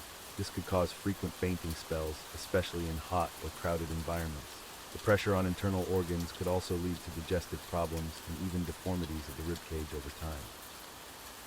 Despite these health risks, corsets remained a staple of women's fashion throughout the Renaissance and beyond. The pursuit of the ideal body shape was deemed more important than physical comfort or well-being. It's a stark reminder of how fashion often trumped practicality and health concerns in historical clothing. Another uncomfortable aspect of Renaissance clothing was the use of heavy fabrics in multiple layers. The wealthy classes often wore garments made from thick, luxurious materials such as velvet, brocade, and heavy silks. While these fabrics were certainly impressive to look at, they were far from comfortable to wear, especially in warmer climates or during physical activities. Consider the typical outfit of a noble Renaissance woman. She might start with a linen chemise as the base layer, followed by a corset, then a kirtle, a supportive dress, and finally an outer gown. Each of these layers could be made from heavy fabrics, resulting in a considerable amount of weight for the wearer to carry around all day. For men, the situation was similarly uncomfortable. A wealthy man might wear a linen shirt, followed by a doublet, a fitted jacket, and then a jerkin, a sleeveless outer garment. Over this, he might add a gown or cloak for formal occasions. Again, these layers were often made from heavy, ornate fabrics that prioritized appearance over comfort. The weight of these garments was not just a matter of discomfort, it could also be dangerous. In hot weather, the risk of heat exhaustion was significant, especially when combined with the restricted breathing caused by tight corsets or doublets. There are historical accounts of people fainting or even dying from heat-related illnesses exacerbated by their heavy clothing. Another source of discomfort in Renaissance clothing was the use of stiffening agents to maintain the desired shapes of garments. Starch was commonly used to stiffen collars, ruffs, and other parts of clothing. While this created the crisp, structured look that was fashionable at the time, it also made the clothing rigid and uncomfortable to wear. Ruffs, those elaborate collars that encircled the neck, were particularly problematic. They were often starched to stand up straight around the wearer's head, creating a dramatic frame for the face. However, this stiffness severely limited head movement and could cause chafing and irritation to the skin of the neck and chin. The discomfort of Renaissance clothing wasn't limited to the wealthy classes. While the poor certainly didn't have to contend with chopines or elaborate ruffs, they faced their own set of challenges. Their clothing was often made from coarse, itchy fabrics like wool or rough linen. These materials were durable and relatively inexpensive, but they could be incredibly uncomfortable against the skin, especially when worn for long hours of physical labor. Moreover, the working classes often had limited access to facilities for washing clothes. This meant that garments were worn for extended periods without cleaning, leading to issues with hygiene and skin irritation. The combination of rough fabrics and infrequent washing could result in painful skin conditions and infections. It's also worth noting that the concept of specialized clothing for different activities was not widespread during the Renaissance. People generally wore the same type of clothing for all occasions, whether working in the fields, attending church, or participating in social events. This lack of variety meant that clothing was often ill-suited for the task at hand, adding to the overall discomfort. As we reflect on the discomforts of Renaissance clothing, it's important to remember that fashion has always involved a degree of sacrifice for the sake of appearance. However, the extremes to which people went during the Renaissance period are particularly striking to modern sensibilities. The prioritization of appearance over comfort and health in Renaissance clothing reflects the social values of the time. Status and wealth were often displayed through elaborate and impractical clothing, regardless of the physical toll it took on the wearer. This mindset persisted for centuries, influencing fashion trends well into the modern era. In conclusion, while Renaissance clothing may appear glamorous and romantic to modern eyes, the reality of wearing these garments was far from comfortable. From towering chopines and restrictive corsets to heavy fabrics and stiff ruffs, the fashion of the period prioritized appearance over practicality. As we appreciate the artistry and craftsmanship of Renaissance clothing, we can also be grateful for the more comfortable and practical options available to us today. As we delve deeper into the world of historical fashion, let's unravel the intricate tapestry of textile production during the Renaissance period. This often overlooked aspect of history played a crucial role in shaping the clothing that we've been discussing. In the 15th and 16th centuries, textile production was a labor-intensive and time-consuming process. The creation of fabrics began long before a single stitch was sewn into a garment. Let's start with the most common materials: wool, linen, and silk. Wool, a staple in cooler climates, was shorn from sheep in the spring. After cleaning and sorting, the wool was carded, a process of aligning the fibers using wire brushes. This tedious task was often performed by women and children, hunched over for hours, their fingers raw from the repetitive motion. Once carded, the wool was spun into yarn using a drop spindle or spinning wheel. Spinning was another task primarily assigned to women, who would work tirelessly to produce enough yarn for weaving. The monotonous whir of the spinning wheel became a constant backdrop in many households. Linen derived from the flax plant had its own arduous journey. Flax was harvested by hand, then underwent a process called retting, submerging the stalks in water to soften them. The smell of rotting plant matter would permeate the air around retting ponds, creating an unpleasant environment for workers. After retting, the flax was beaten to separate the fibers from the woody core. This process, known as scutching, was physically demanding and produced clouds of dust that workers would inhale, leading to respiratory issues over time. Silk production, while less common in Europe, was no less labor-intensive. Silkworms were carefully tended, fed mulberry leaves, and monitored as they spun their cocoons. The cocoons were then boiled to kill the pupae inside, a necessary but somewhat gruesome step in the process. Once the raw materials were prepared, the weaving process began. Large, wooden looms dominated weaving workshops. Weavers, often men in urban settings, would work long hours, passing the shuttle back and forth to create intricate patterns. The constant repetitive motion led to chronic back pain and eye strain. For more elaborate fabrics like brocades or velvets, the process was even more complex. Additional weavers would be needed to manipulate the threads, creating raised patterns or the soft pile of velvet. These luxury fabrics could take weeks or even months to produce just a few yards. Dyeing was another crucial step in textile production. Natural dyes were derived from plants, insects, and minerals. Indigo for blue, madder for red, and weld for yellow were common choices. The dyeing process was not only time-consuming but also potentially hazardous. Dyers would work with boiling vats of colorful but often toxic substances, risking burns and exposure to harmful fumes. Some colors were particularly prized and difficult to obtain.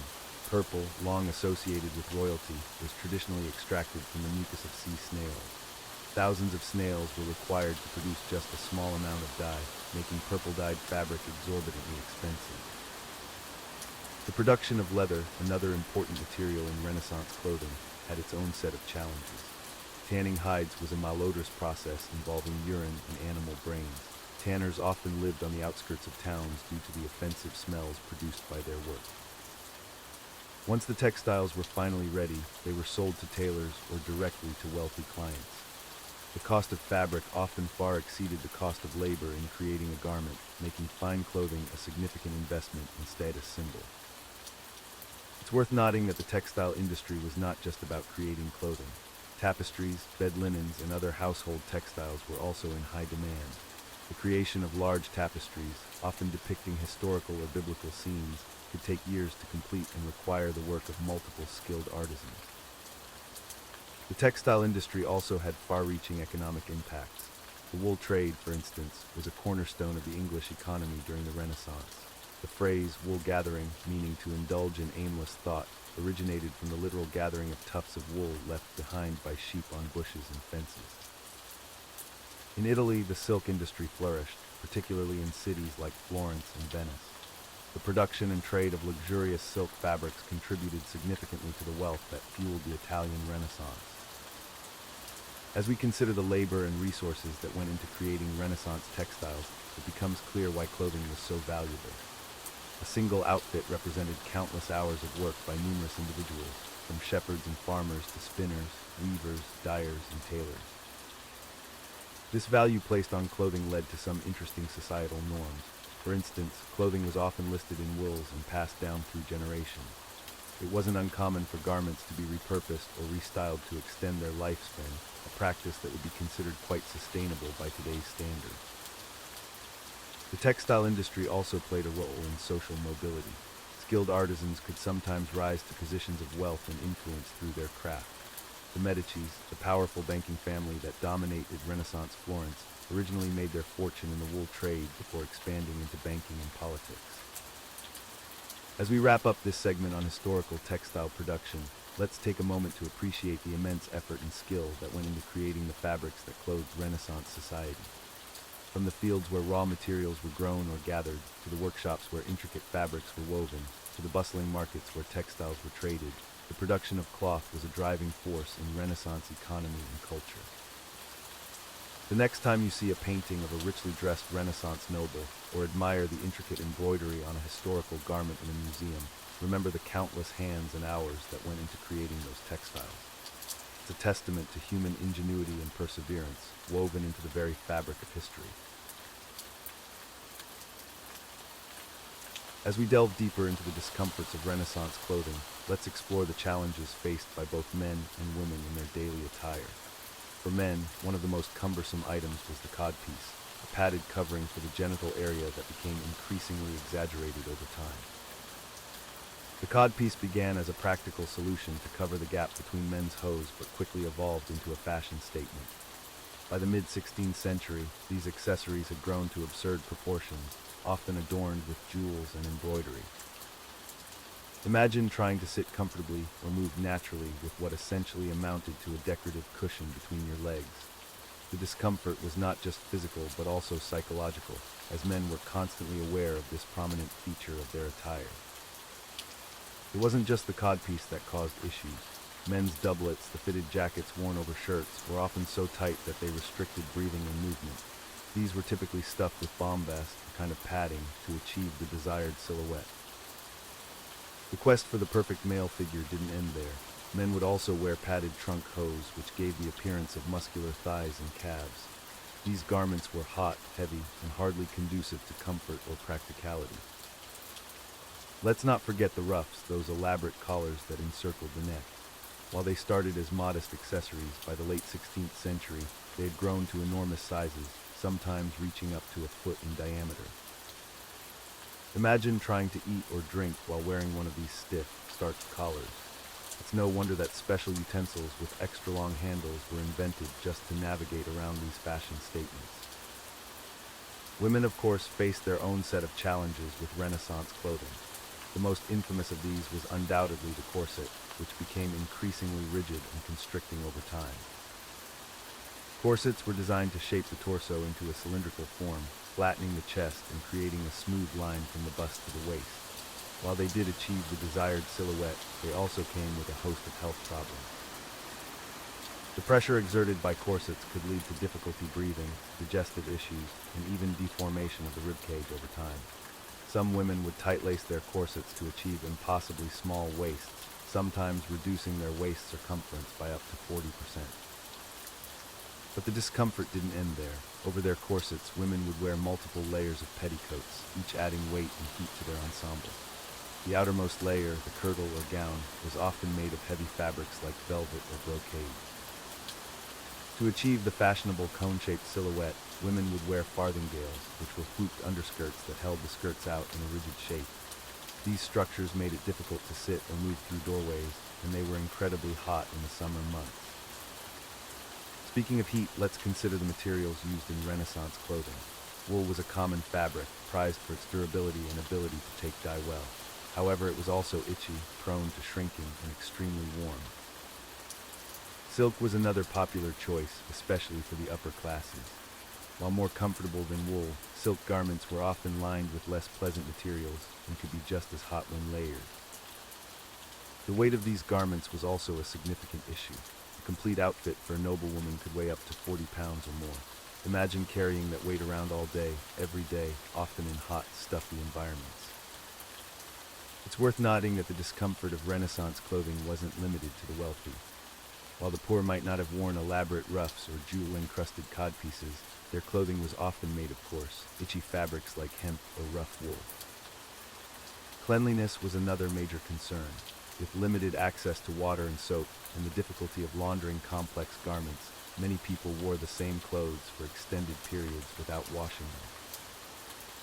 To combat body odor and pests, people would often use strong perfumes or carry pomanders, which were small containers filled with aromatic substances. However, these solutions did little to address the underlying hygiene issues. Let's not forget about footwear. While we might think of Renaissance shoes as elegant, they were often incredibly uncomfortable.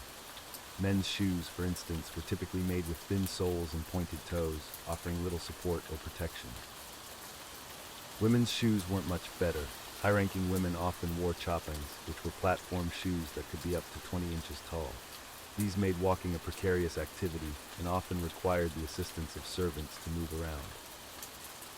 The discomfort of Renaissance clothing wasn't just a matter of physical sensation. The rigid social hierarchies of the time were reflected in sumptuary laws, which dictated what types of clothing and accessories could be worn by different social classes. These laws meant that clothing was not just a matter of personal choice or comfort, but a complex system of social signaling. Wearing the wrong type of fabric or color could result in fines or even imprisonment. As we reflect on the fashions of the Renaissance, it's clear that comfort was often sacrificed in the name of style and social status.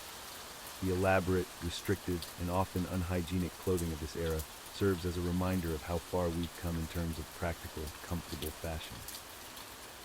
However, it's also worth considering how our modern fashion choices might be viewed by future generations.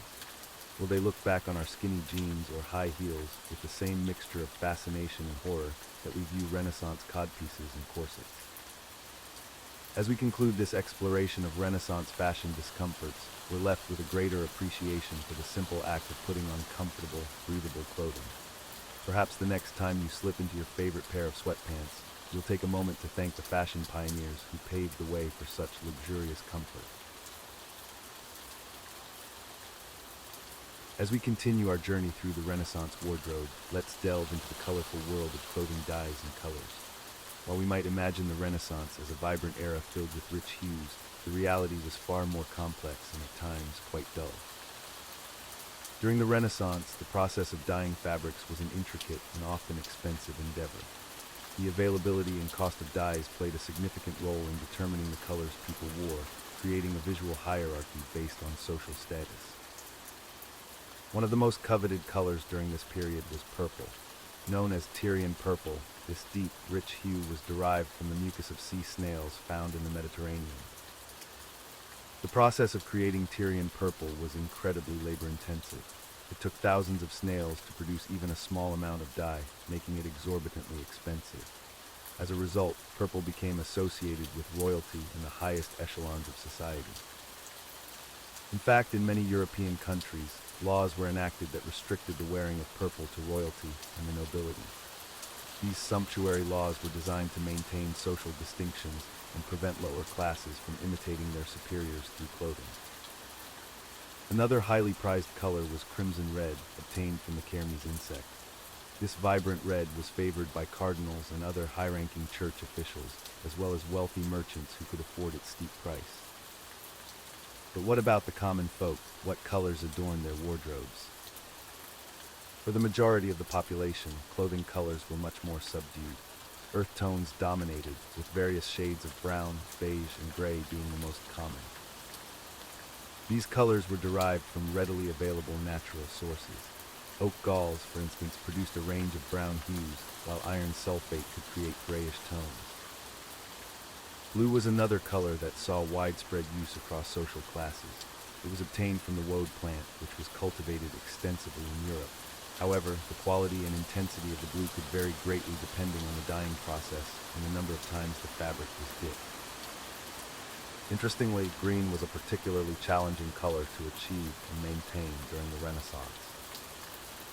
Yes, that's correct. Green dyes were often unstable and prone to fading. They were typically created by combining blue and yellow dyes, but the results were often unpredictable and short-lived.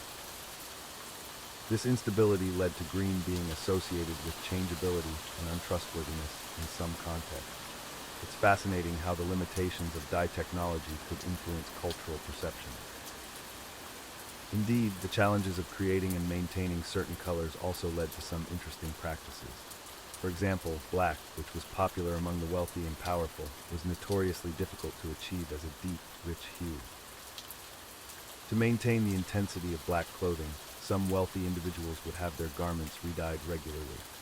This practice was not only expensive, but also contributed to the wear and tear of the fabric, making black clothing a clear symbol of status and wealth. It's worth noting that the dyeing process itself was often harmful to both the environment and the dyers themselves.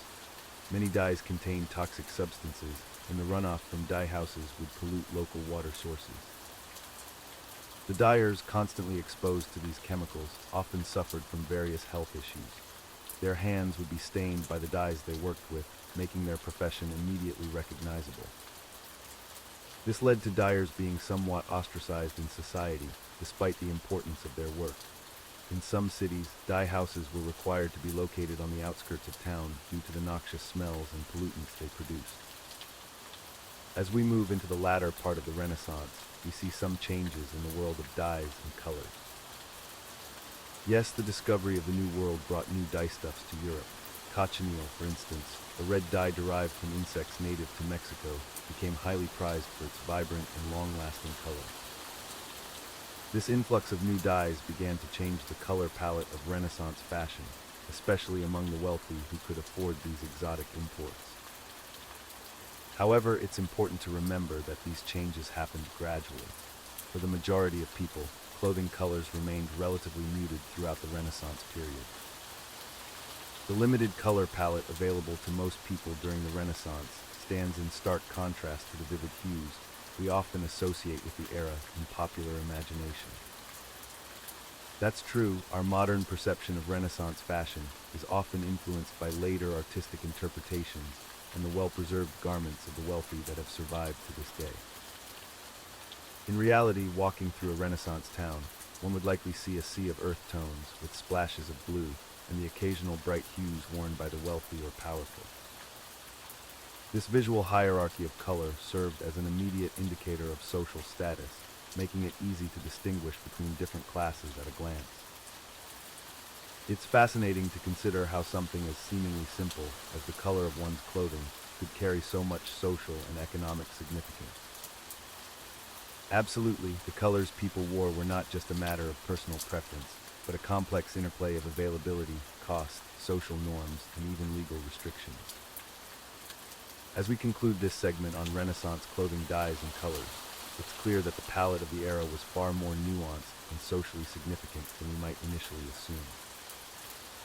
The next time you see a Renaissance painting or costume drama, you might look at the colors with a new perspective, understanding the social, economic, and technological factors that influenced each hue.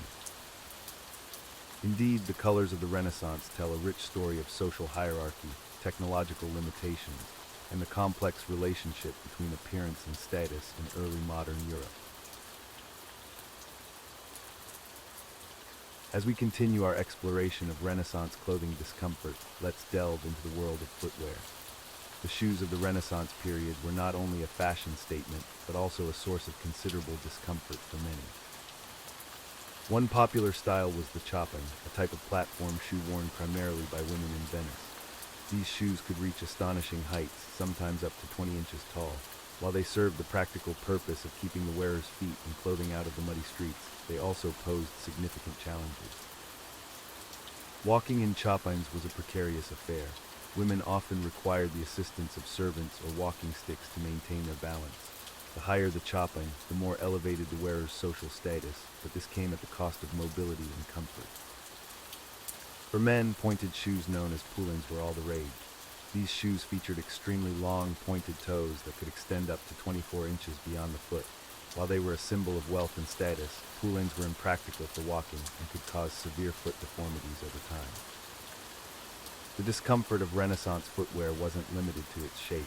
The materials used in shoe construction were often stiff and unyielding. Leather was a common choice, but it was typically untreated and would harden over time, leading to blisters and calluses. Moreover, the concept of left and right shoes didn't exist during this period. Shoes were made straight, meaning they could be worn on either foot. While this might have been convenient for shoemakers, it resulted in ill-fitting footwear that caused discomfort and potential foot problems. Another aspect of Renaissance clothing that caused considerable discomfort was the use of ruffs. These elaborate collars, made from layers of starched linen, became increasingly popular during the 16th century. Initially small and modest, ruffs grew in size and complexity over time, reaching absurd proportions by the end of the century. Wearing a ruff was no easy task. The stiff, pleated fabric could restrict head movement, making it difficult to turn one's head or look down. Eating and drinking while wearing a large ruff was particularly challenging, often requiring specially designed utensils with extra long handles. The maintenance of ruffs was equally arduous. They required frequent washing and starching to maintain their shape and pristine appearance.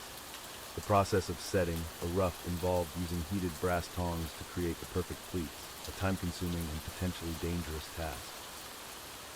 For those who could afford it, ruffs were often changed multiple times a day to ensure a fresh and clean appearance. This not only added to the discomfort of constantly adjusting one's attire, but also placed a significant burden on servants responsible for laundering and maintaining these elaborate accessories. The discomfort of Renaissance clothing extended to undergarments as well. For women, the chemise was a basic undergarment worn next to the skin.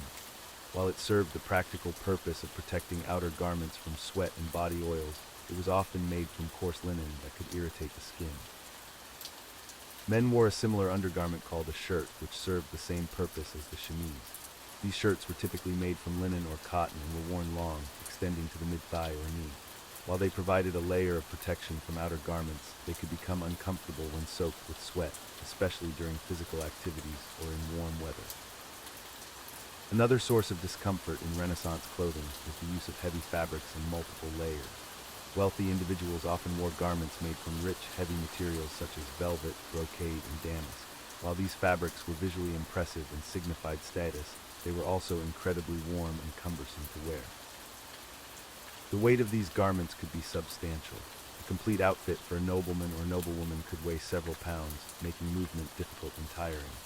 This was especially problematic during the summer months or in warmer climates, where the heavy layers could lead to overheating and excessive sweating. The practice of layering clothing also contributed to discomfort. It was common for both men and women to wear multiple layers of clothing, each serving a specific purpose. While this allowed for some adjustment based on temperature, it also meant that the innermost layers were often difficult to access, leading to prolonged discomfort if adjustments were needed.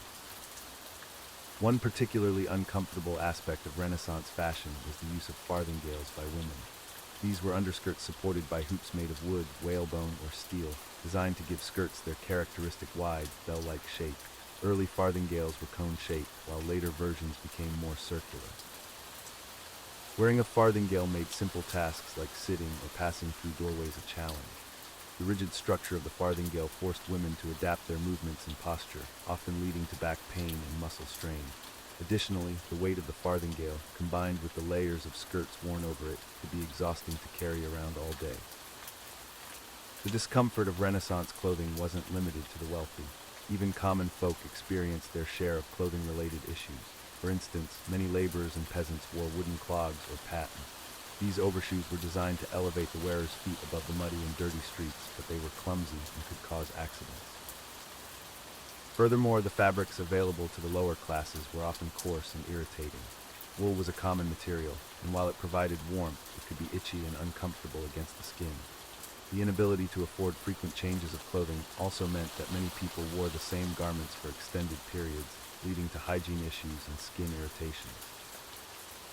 As we conclude this segment on the discomforts of Renaissance clothing, it's clear that fashion during this period often prioritized appearance and status over comfort and practicality.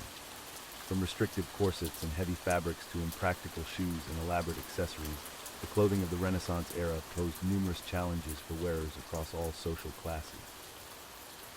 While we may look back on these fashions with a mixture of fascination and bewilderment, they serve as a reminder of how clothing has evolved over time. Today, we enjoy the luxury of comfortable, functional clothing that doesn't sacrifice our mobility or well-being for the sake of fashion. Perhaps we can appreciate our modern wardrobes a little more, knowing the sartorial struggles of our Renaissance ancestors. As we journey through the annals of history, we often focus on the grand events and adult figures that shaped our world. But what about the smallest members of society? Let's explore the fascinating and often overlooked topic of children's clothing through history. Prepare to be lulled into a peaceful slumber as we unravel the threads of juvenile fashion across the ages. In ancient civilizations, children's clothing was often a miniature version of adult attire.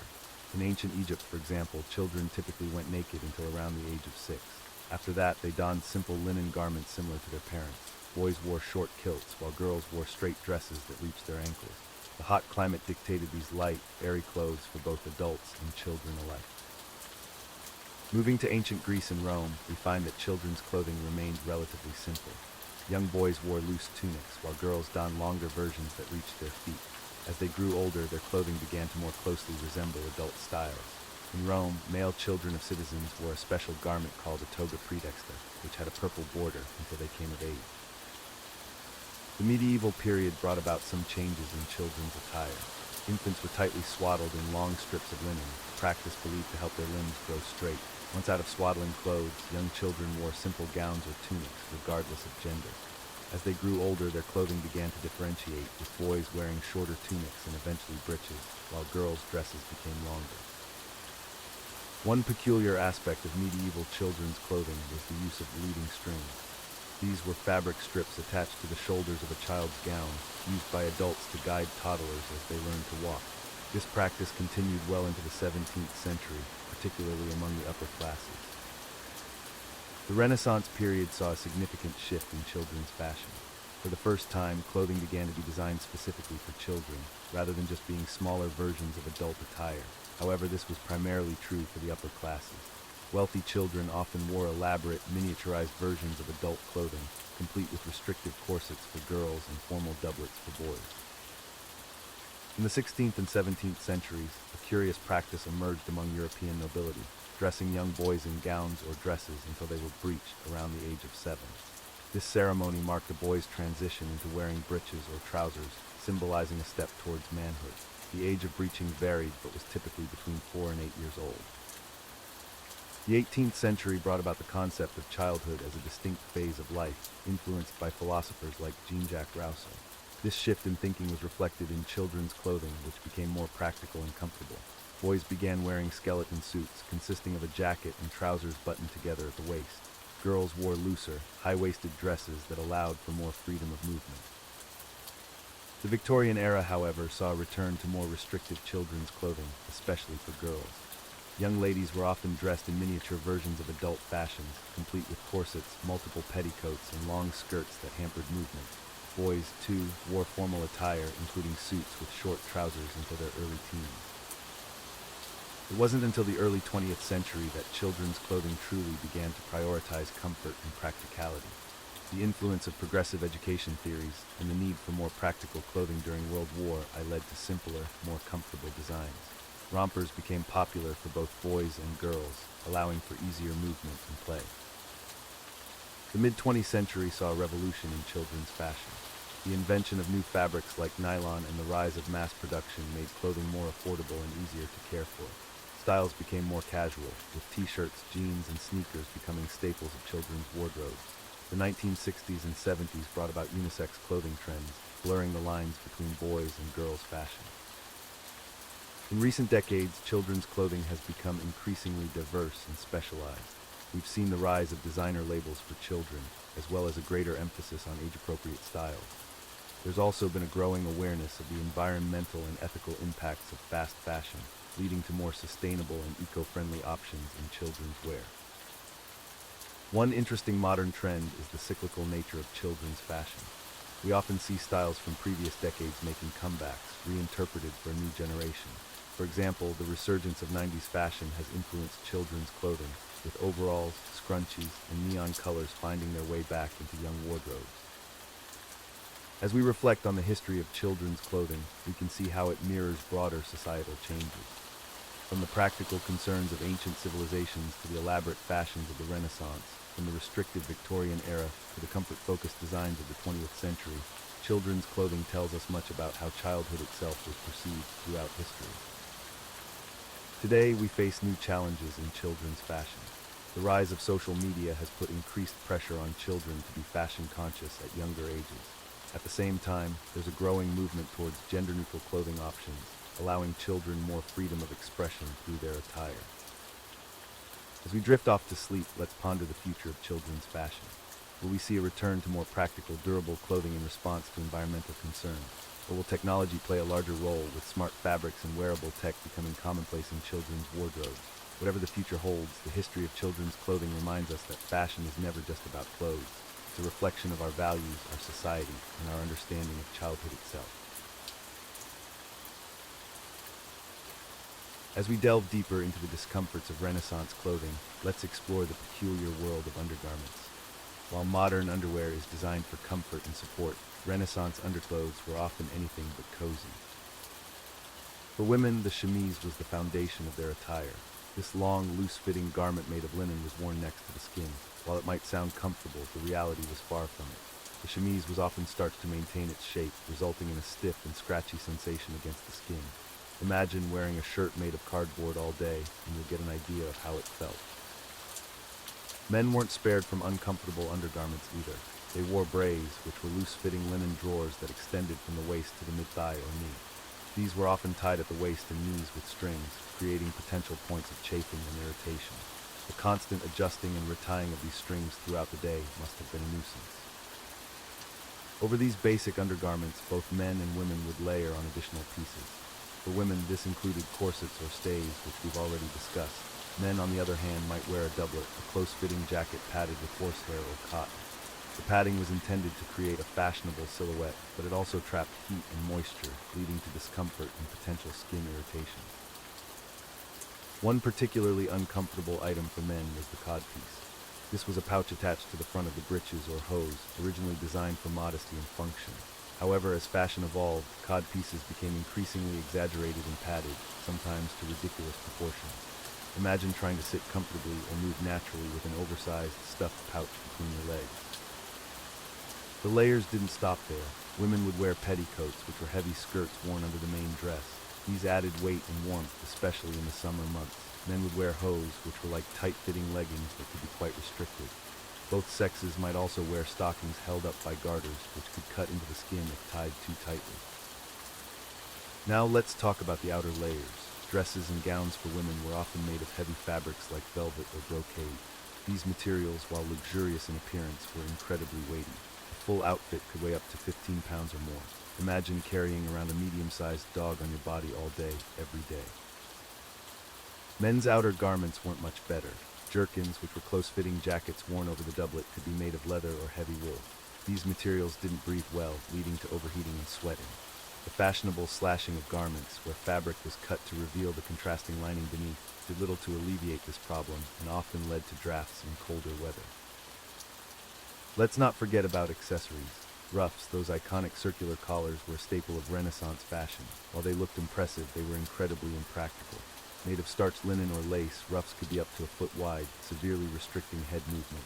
Eating, drinking, and even casual conversation became challenging tasks when wearing a large ruff. For women, farthingales added another layer of discomfort. These were hooped petticoats used to create the fashionable bell-shaped silhouette of skirts. Early farthingales were cone-shaped and made of whalebone or wood, while later versions were circular and made of wire. Either way, they were cumbersome and made sitting down a complicated affair. Women often had to perch on the edge of chairs or lean against furniture rather than sit properly. Footwear during the Renaissance was equally uncomfortable. Shoes were often made of leather and had little to no cushioning. For men, pointy-toed shoes called poulines were fashionable in the early Renaissance. These shoes could be so long that chains were sometimes attached from the toe to the knee to keep them from getting in the way while walking. Later, chopins became popular for women, especially in Venice. These were platform shoes that could be up to 20 inches high, requiring servants to help the wearer balance and walk. The discomfort of Renaissance clothing wasn't limited to its construction and weight. The materials used often harbored unwelcome guests. Fleas and lice were common problems, thriving in the warm, dark environments created by layers of clothing. The inability to wash clothes frequently, due to the complexity of the garments and the general attitudes towards bathing, meant that these pests were a constant nuisance. Moreover, the dyes used to color fabrics could be harmful. Many dyes were made from toxic substances like lead, mercury, and arsenic. While these created vibrant colors, they could also cause skin irritations, respiratory problems, and even poisoning through prolonged skin contact or accidental ingestion. The maintenance of Renaissance clothing was also a time-consuming and often uncomfortable process. Starching ruffs and other items required hot irons and potentially dangerous chemicals. The application of perfumes and scented powders to mask body odors could be irritating to the skin and eyes. Even the process of dressing and undressing often required assistance, making it a laborious task that could take hours. Despite all these discomforts, people of the Renaissance era endured these fashions for the sake of status and appearance. The more elaborate and restrictive the clothing, the higher one's perceived social standing. This led to a cycle of increasingly uncomfortable fashions as people strived to outdo each other in the pursuit of style. In conclusion, while Renaissance clothing may look romantic and elegant in paintings and modern recreations, the reality of wearing these garments was far from comfortable. From the scratchy undergarments to the heavy outer layers, from the restrictive corsets to the impractical accessories, every aspect of Renaissance fashion seemed designed to prioritize appearance over comfort. The next time you admire a Renaissance portrait, remember the hidden discomforts behind those luxurious fabrics and intricate designs. In our modern world, we often take for granted the comfort and protection our clothing provides against various weather conditions. But have you ever wondered how people in the past managed to stay dry in the rain or warm in the cold without the advanced fabrics we have today? Let's explore the ingenious, albeit sometimes uncomfortable, methods our ancestors used for weather protection before the advent of modern textiles. In medieval and Renaissance Europe, the primary materials available for clothing were wool, linen, and leather. Each of these had its own properties that made them suitable for different weather conditions. Wool, for instance, was prized for its ability to retain warmth even when wet, making it an essential material for cold and damp climates. Woolen cloaks were a common sight in colder regions. These thick, heavy garments were often treated with lanolin, a waxy substance naturally found in sheep's wool, to enhance their water-repellent properties. While effective at keeping the wearer warm and relatively dry, these cloaks were bulky and could become quite heavy when wet, making movement cumbersome. For rainy weather, leather was a popular choice. Treated animal hides were used to create waterproof outer layers, such as capes and hoods. However, leather garments of the time were far from the supple, lightweight leather jackets we know today. They were often stiff, heavy, and could become uncomfortably hot in warmer weather. In some regions, people developed innovative techniques to waterproof fabrics. For example, in parts of Scotland and Ireland, a fabric called wadmal was created by weaving wool and then fulling it, a process that involved beating and shrinking the fabric to create a dense, water-resistant material. While effective, wadmal was quite rough and could be irritating to the skin. Another interesting method of waterproofing involved using fish oils. In coastal areas, particularly in Scandinavia, people would treat their outer garments with fish oil to create a water-repellent layer. While this technique was effective at keeping the rain out, it came with a rather pungent odor that would be considered quite unpleasant by modern standards. For protection against the sun and heat, light-colored linen was the fabric of choice. Linen's breathable nature allowed for better air circulation, helping to keep the wearer cool. However, without modern sunscreen, people relied heavily on wide-brimmed hats, veils, and parasols to shield themselves from direct sunlight. In extremely hot climates, such as parts of the Middle East and North Africa, loose-fitting garments made of lightweight fabrics were common. These clothes allowed air to circulate and sweat to evaporate, providing a natural cooling effect. However, they offered little protection against the intense sun, leading to the development of elaborate headdresses and face coverings. One particularly interesting development in weather protection came from the Vikings. They created a fabric called vatmal, which was a tightly woven wool cloth treated with animal fats. This treatment made the fabric water-resistant and helped to block wind, making it ideal for seafaring. However, like many weather-protective garments of the time, vatmal was heavy and could be quite uncomfortable in warmer weather. In colder regions, fur played a crucial role in keeping people warm. Fur-lined cloaks, hats, and boots were common among those who could afford them. While extremely effective at trapping heat, these fur garments were heavy, and caring for them was a constant challenge to prevent decay and insect infestation. For those who couldn't afford fur, layering was key to staying warm. Multiple layers of wool and linen were worn, with the innermost layer often being made of softer, finer fabrics to prevent irritation. This method was effective but could severely restrict movement and make the wearer feel bulky and uncomfortable. In some cultures, specific techniques were developed to enhance the warmth of clothing without adding bulk. For instance, in parts of Eastern Europe and Russia, a method of needle felting was used to create dense, warm fabrics without the need for multiple layers. While innovative, these fabrics could be quite itchy and required careful maintenance. One of the most ingenious developments in cold weather protection came from the Arctic regions. Indigenous peoples like the Inuit developed waterproof parkas made from animal intestines.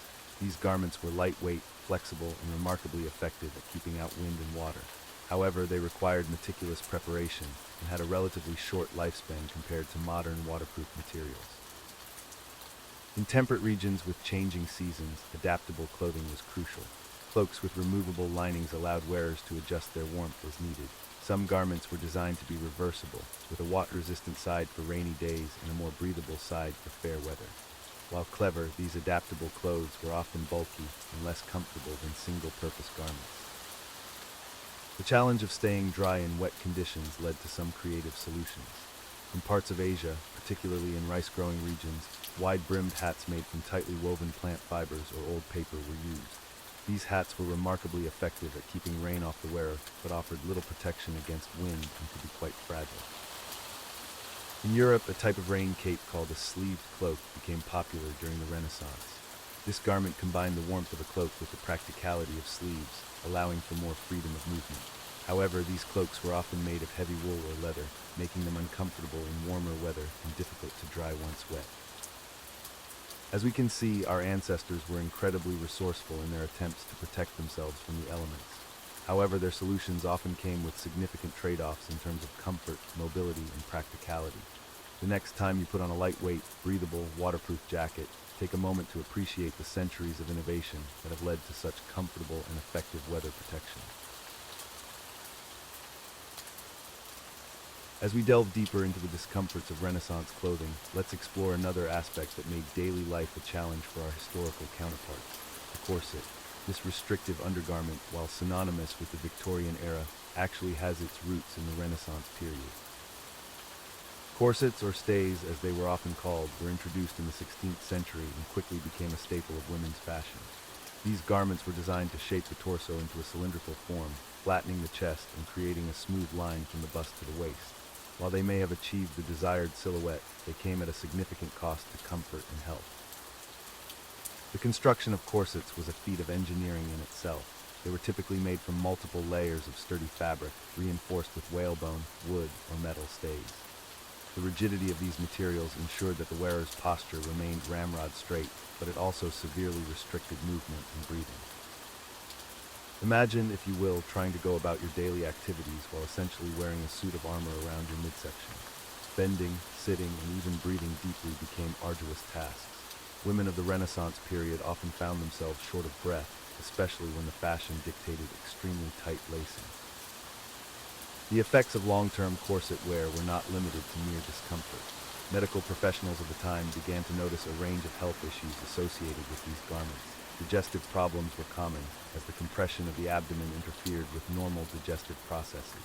Some women experienced deformities of the ribcage, with the lower ribs being pushed inward over time. Perhaps most alarmingly, there were reports of women fainting due to the restricted blood flow and difficulty breathing. This gave rise to the stereotype of the delicate woman, prone to swooning at the slightest provocation. In reality, it was often the clothing, not an inherent fragility, that was to blame.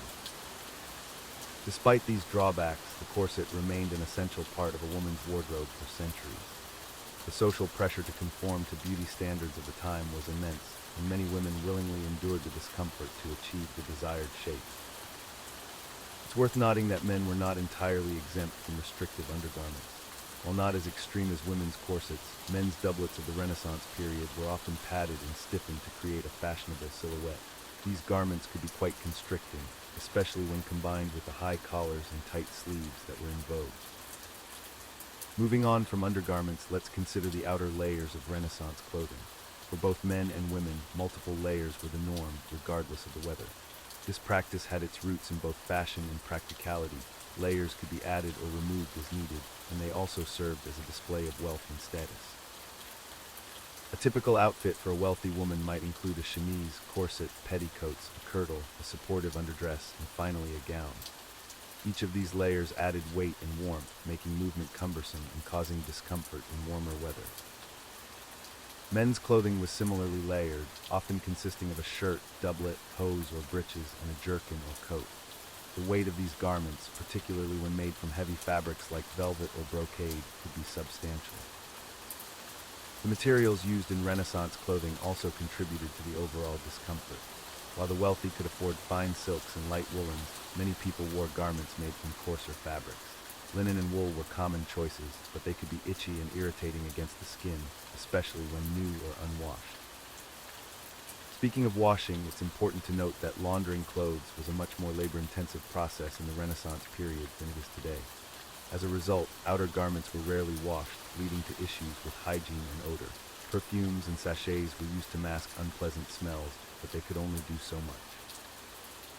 Another aspect of Renaissance clothing that caused discomfort was the prevalence of stiff, structured elements.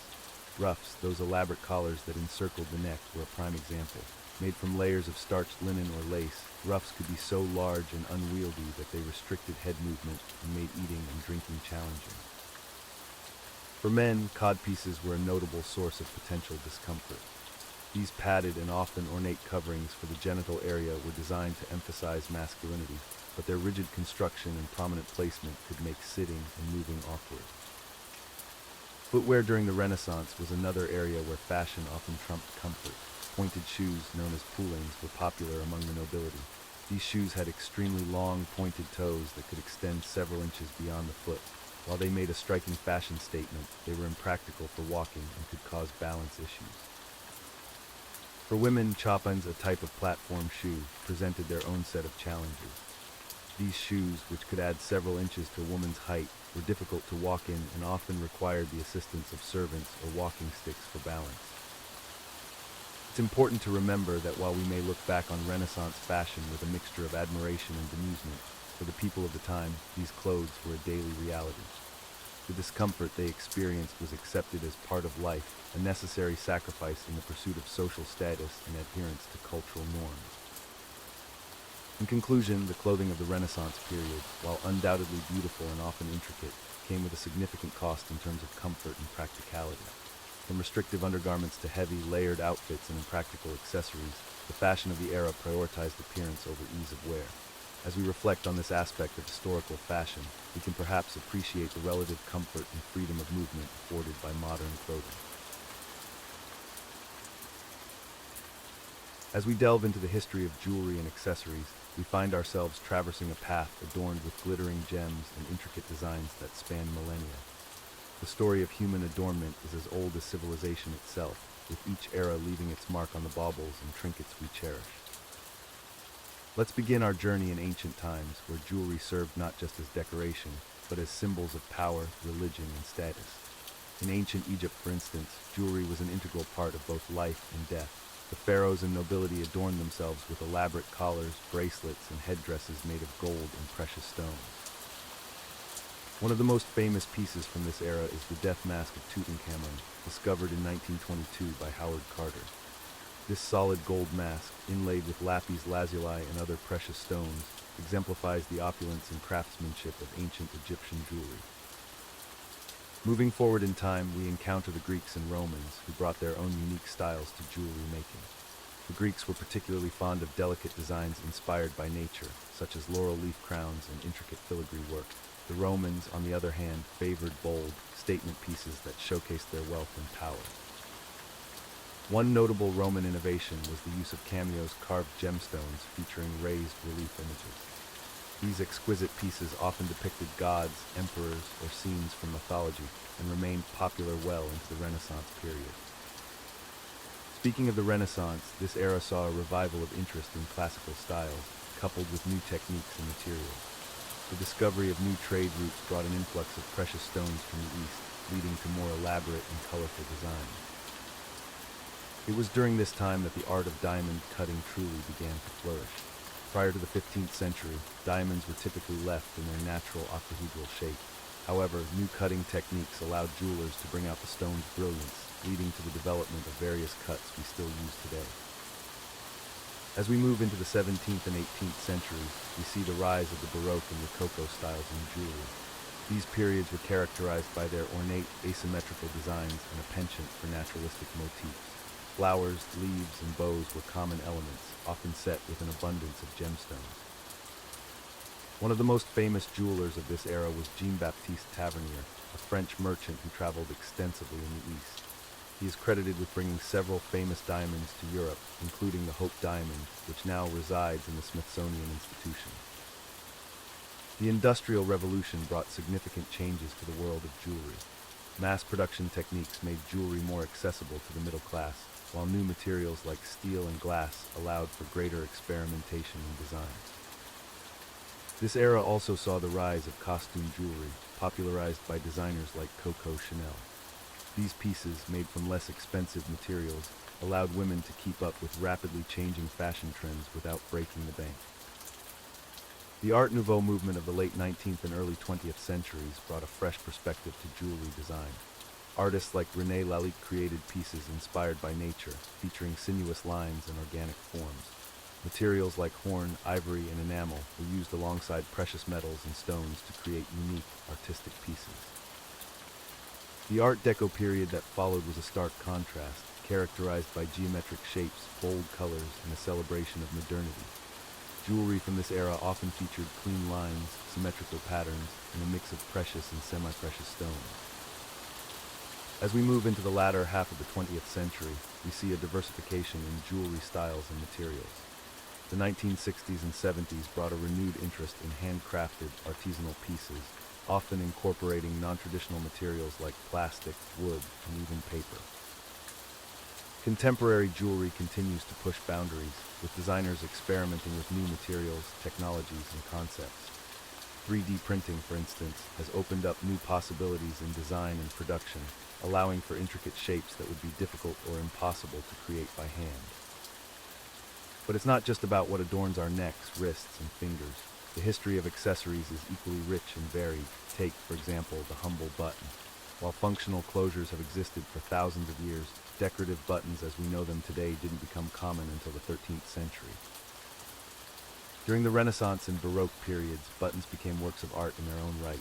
They were often made of precious metals and stones, intricately carved or enameled. Some were even miniature portraits or scenes, showcasing the skill of the artisans who created them. Another accessory with a fascinating history is the fan. While hand fans have been used for thousands of years, the folding fan as we know it originated in Japan and was introduced to Europe in the 16th century. These fans quickly became essential accessories for fashionable ladies, used not just for cooling, but also as tools for nonverbal communication. The language of the fan was complex and nuanced. For instance, holding the fan in the left hand meant desirous of acquaintance, while twirling the fan in the left hand meant we are watched. This silent language allowed ladies to communicate discreetly in social situations where open speech might be considered improper. Hats, too, have played a significant role in the history of accessories. From the elaborate headdresses of medieval Europe to the towering powdered wigs of the 18th century, headwear has long been a symbol of status and fashion. The top hat, for instance, became a symbol of respectability and gentlemanly conduct in the 19th century. Its invention is credited to John Hetherington, a London haberdasher who caused quite a stir when he first wore his creation in public in 1797. According to reports, the sight of the tall, shiny hat was so shocking that it caused a riot, with women fainting and children screaming. As we near the end of our journey through the history of jewelry and accessories, it's worth noting how these items have always been more than mere decorations. They've been symbols of status, expressions of personality, and in some cases, even tools for survival. Take the chatelaine, for instance, a decorative belt hook or clasp worn at the waist with a series of chains suspended from it. Popular from the 17th to the 19th centuries, chatelaines held a variety of useful household implements such as keys, sewing tools, or even small books. They were both fashionable accessories and practical tools for the women who wore them. In conclusion, the history of jewelry and accessories is a reflection of human creativity, ingenuity, and our enduring desire for self-expression. From the glittering tombs of ancient Egypt to the avant-garde creations of modern designers, these objects continue to fascinate and inspire us, connecting us to our past while pointing towards our future. As we delve deeper into the discomforts of Renaissance clothing, let's explore the world of undergarments. While modern underwear is designed for comfort and support, Renaissance underclothes were often anything but cozy. For women, the most infamous undergarment was the corset. These rigid garments were designed to shape the torso into the idealized silhouette of the time. Constructed with whalebone, wood, or metal stays, corsets could be laced so tightly that they restricted breathing and compressed internal organs. Some women even had ribs removed to achieve a smaller waist size. The process of putting on a corset was no simple task. It often required the assistance of a servant or family member to lace it properly. The lacing would be pulled so tight that women could barely bend at the waist. This restrictive nature made simple tasks like sitting or bending over to pick something up incredibly challenging. Men weren't exempt from uncomfortable undergarments either. One particularly awkward item was the codpiece. This was a pouch attached to the front of breeches or hose designed to cover and accentuate the genital area. While it served a practical purpose in an era of open-crotched hose, it also became a fashion statement, sometimes padded to absurd proportions. The codpiece could be uncomfortable, especially when sitting or riding horseback. It also required frequent adjusting to maintain its position, leading to some rather awkward public moments for Renaissance gentlemen. Moving on to outerwear, let's consider the ruffs that adorn the necks of both men and women. These elaborate collars, made from layers of starched linen, could be so large and stiff that they restricted head movement. Eating and drinking while wearing a ruff was a challenge, often requiring specially designed long-handled spoons. The process of maintaining a ruff was labor-intensive. They needed to be starched and carefully shaped using heated cylinders called setting sticks. The larger and more elaborate the ruff, the more it signified the wearer's status, but also the more uncomfortable it became. Footwear during the Renaissance was another source of discomfort. Shoes were often made without distinguishing between left and right feet, leading to an awkward fit. High-status individuals might wear chopins, a type of platform shoe that could reach heights of up to 20 inches. While these elevated the wearer above the muck of the streets, they also made walking a precarious balancing act. For men, a popular shoe style was the sabaton, a type of armored footwear that extended the leg armor to cover the foot. While protective in battle, these metal shoes were heavy, inflexible, and prone to overheating in warm weather. The fabrics used in Renaissance clothing could also contribute to discomfort. Wool was a common material, valued for its durability and warmth. However, it could be itchy against the skin, especially in the coarser weaves used for everyday clothing. Finer wools were available, but were typically reserved for the wealthy.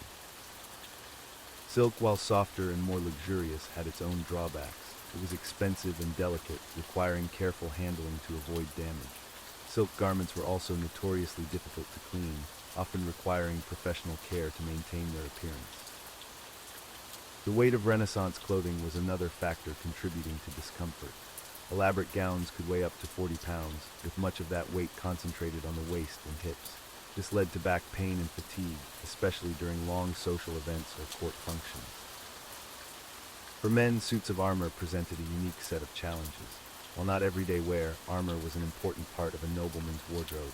A full suit of plate armor could weigh between 30 to 50 pounds, distributed across the body. This weight, combined with the limited flexibility of the joints, made prolonged wear exhausting. The discomfort of Renaissance clothing wasn't limited to its physical aspects. The social pressures to conform to fashion standards could be just as taxing. Failing to dress appropriately for one's station could result in social ostracism or even legal penalties in some cases. For example, sumptuary laws in many European countries dictated what types of clothing and accessories could be worn by different social classes. Violating these laws could result in fines or public humiliation. This added a layer of psychological discomfort to the physical discomforts of the clothing itself. Despite these drawbacks, Renaissance clothing wasn't without its positive aspects. The craftsmanship involved in creating these garments was often extraordinary, with skilled artisans producing intricate embroideries, delicate lace, and finely woven fabrics. The attention to detail in Renaissance fashion also allowed for a high degree of personal expression. While conforming to overall trends, individuals could choose colors, fabrics, and accessories that reflected their personal taste and status. It's important to note that not everyone in the Renaissance period wore the elaborate, uncomfortable clothing we often associate with the era. Peasants and laborers typically wore simpler, more practical garments that allowed for greater freedom of movement. However, even these clothes were often made from coarse, itchy fabrics and were prone to wear and tear. As we reflect on the discomforts of Renaissance clothing, it's worth considering how our modern perspective influences our judgment. While we might view these fashions as impractical or even torturous to the people of the time, they were a normal part of life and an important means of expressing social status and personal identity. In many ways, the discomforts of Renaissance clothing reflect the broader societal values and technological limitations of the time. The emphasis on outward appearance as a marker of status, the limited understanding of ergonomics and human anatomy, and the constraints of available materials all contributed to fashion choices that prioritized form over function. As we conclude this exploration of Renaissance fashion discomforts, we can appreciate the evolution of clothing over the centuries. While modern fashion certainly has its own quirks and potential discomforts, we've generally moved towards valuing comfort and practicality alongside style. The next time you slip on a comfortable pair of jeans or a soft t-shirt, you might just find yourself feeling a bit more grateful for the advances in clothing technology and design. As we continue our journey through the annals of historical fashion, let's delve into the often overlooked aspect of clothing care and maintenance throughout different eras. While we may take for granted our modern washing machines and dry cleaning services, our ancestors faced a much more laborious task in keeping their garments clean and presentable. In ancient civilizations such as Egypt and Rome, clothing care was relatively simple due to the use of natural fibers like linen and wool. These materials were often washed in rivers or streams, using natural soaps made from plant ashes and animal fats. The Egyptians in particular were known for their meticulous approach to cleanliness, often using natron, a naturally occurring salt, to help remove stains and odors from their garments. Moving into the Middle Ages, the process of clothing care became more complex as fabrics diversified. wool remained a popular choice, but silk and velvet also gained prominence among the nobility. These delicate fabrics required special care, often involving spot cleaning rather than full immersion in water. Brushing became a common practice to remove dirt and debris, while fumigation with aromatic herbs was used to freshen garments and ward off insects. One particularly interesting method of cleaning in medieval times was known as calendering. This involved pressing fabrics between heavy wooden rollers to smooth out wrinkles and give them a polished appearance. It was a time-consuming process, but it helped maintain the appearance of expensive garments for longer periods. The Renaissance period saw a further evolution in clothing care practices. As fashion became more elaborate and colorful, the need for specialized cleaning methods increased. Laundresses emerged as a distinct profession, with their services in high demand among the wealthy. These skilled workers used a variety of techniques, including boiling clothes in large copper kettles, beating them with wooden paddles, and laying them out to bleach in the sun. One curious practice that arose during this time was the use of urine in the cleaning process. Yes, you heard that correctly. Urine, particularly that of animals, was collected and used as a cleaning agent due to its high ammonia content. While it may sound revolting to modern sensibilities, it was quite effective in removing stubborn stains and brightening whites. As we move into the 17th and 18th centuries, the challenge of maintaining elaborate fashions reached new heights. The popularity of powdered wigs, for instance, required constant attention. Wig makers and barbers offered specialized services to clean, reshape, and repowder these status symbols. The wigs were often boiled in a solution of water and herbs to remove old powder and oils, then reshaped over wooden forms before being repowdered. For everyday clothing, the process of washing remained a laborious task well into the 19th century.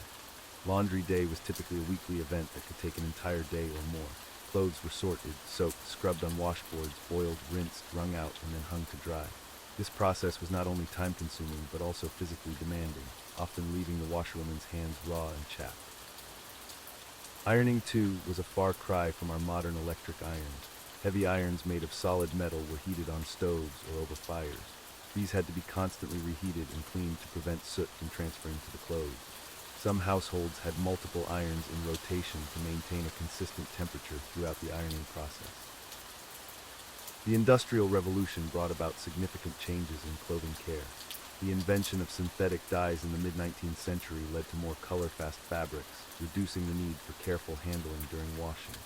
However, these new dyes also introduced new challenges, as some were highly toxic and required special handling. It wasn't until the late 19th and early 20th centuries that we began to see the precursors to modern laundry methods. The first electric washing machine was patented in 1910, though it would take several more decades before such appliances became commonplace in homes. Similarly, dry cleaning, which was invented in the mid-19th century, slowly gained popularity as a method for cleaning delicate fabrics without water. Despite these advancements, many traditional methods of clothing care persisted well into the 20th century, particularly in rural areas and among lower-income households. The art of darning socks, patching clothes, and turning collars to extend the life of garments remained common practices, reflecting a mindset of frugality and resourcefulness that seems almost foreign in our modern throwaway culture. As we reflect on the history of clothing care and maintenance, it's clear that what we now consider a simple chore was once a complex and time-consuming aspect of daily life. The evolution of these practices not only mirrors advancements in technology, but also reflects changing social norms and economic conditions throughout history.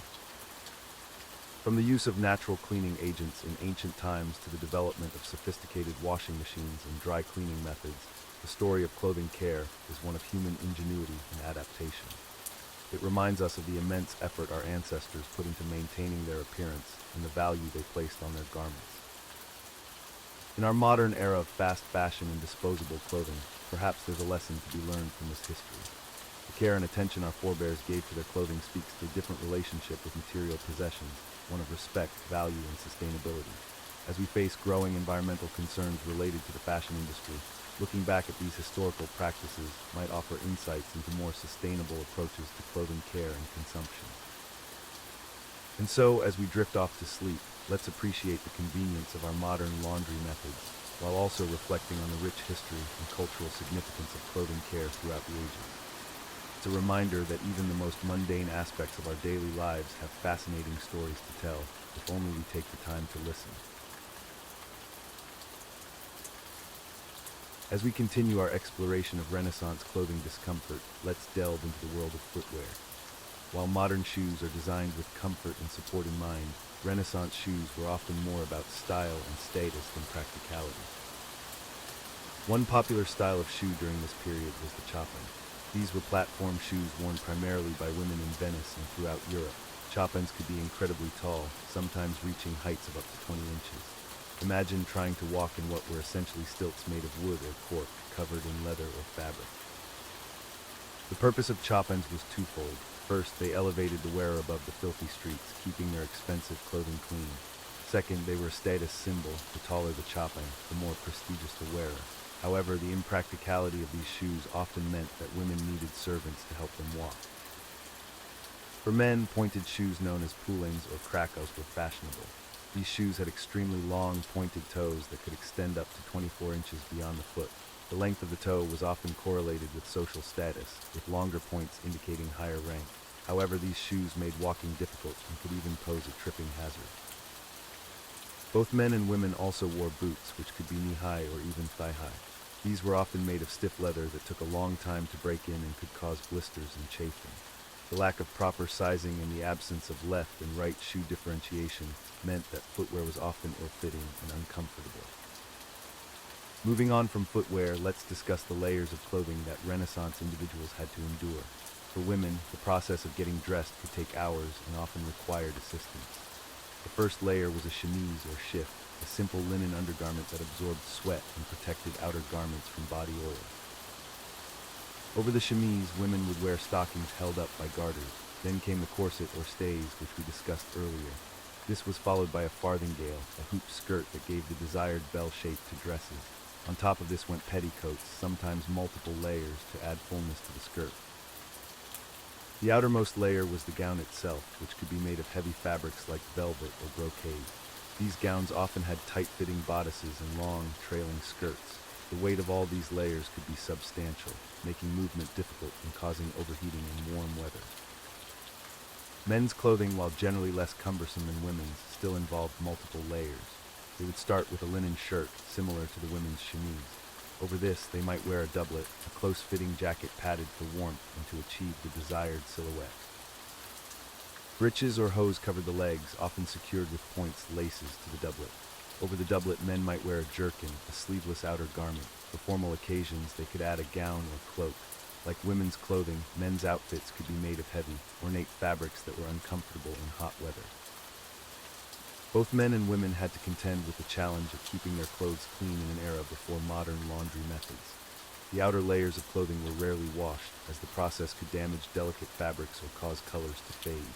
Instead, the linen undergarments were changed frequently and washed, acting as a barrier between the body and the outer clothing. This leads us to another aspect of discomfort: hygiene. The infrequent washing of outer garments meant that they could become quite malodorous over time. Perfumes and scented sachets were used to mask unpleasant odors, but this was often a losing battle against the combined effects of body odor, environmental smells, and the accumulation of dirt and grime on clothing. The materials used in Renaissance clothing could also contribute to discomfort. Wool was a common fabric, valued for its warmth and durability. However, wool can be itchy against the skin, especially if not properly processed. Silk, while luxurious, doesn't breathe well and can be uncomfortable in warm weather. Linen, used for undergarments, was more comfortable but wrinkled easily and required frequent laundering. Accessories added another layer of potential discomfort. Ruffs, the elaborate collars popular in the late Renaissance, could be so stiff and tight that they restricted head movement. They were often held in place with wire supports and starched to maintain their shape, creating a rigid frame around the wearer's neck. Gloves were another accessory that could be both fashionable and uncomfortable. Made of leather or fabric, they were often tight-fitting and could be embroidered or jeweled. In warm weather, these gloves would have been stifling, but removing them in public was considered improper in many social situations. For those of high status, jewelry was an important part of the ensemble. Heavy necklaces, multiple rings, and elaborate headdresses added to the overall weight and discomfort of Renaissance attire. Earrings, which came back into fashion during this period, could be quite large and heavy, pulling on the earlobes and causing discomfort. It's worth noting that the discomfort of Renaissance clothing wasn't just physical. There was also a psychological aspect to it. The pressure to conform to fashion standards and display one's status through clothing could be mentally taxing. The constant awareness of one's appearance and the need to maintain proper deportment in restrictive clothing added a layer of stress to daily life. Despite all these discomforts, Renaissance people persevered in their elaborate attire. The desire to display wealth, status, and adherence to social norms often outweighed considerations of comfort. In many ways, the willingness to endure discomfort for the sake of fashion was itself a display of status. Only those with leisure time and servants could manage such complex and impractical clothing. As we conclude our exploration of Renaissance clothing discomfort, it's clear that fashion has always involved a certain degree of sacrifice. From the towering chop-ins to the constricting corsets, from the layers of heavy fabrics to the unwashable outer garments, Renaissance clothing presented a daily challenge to its wearers.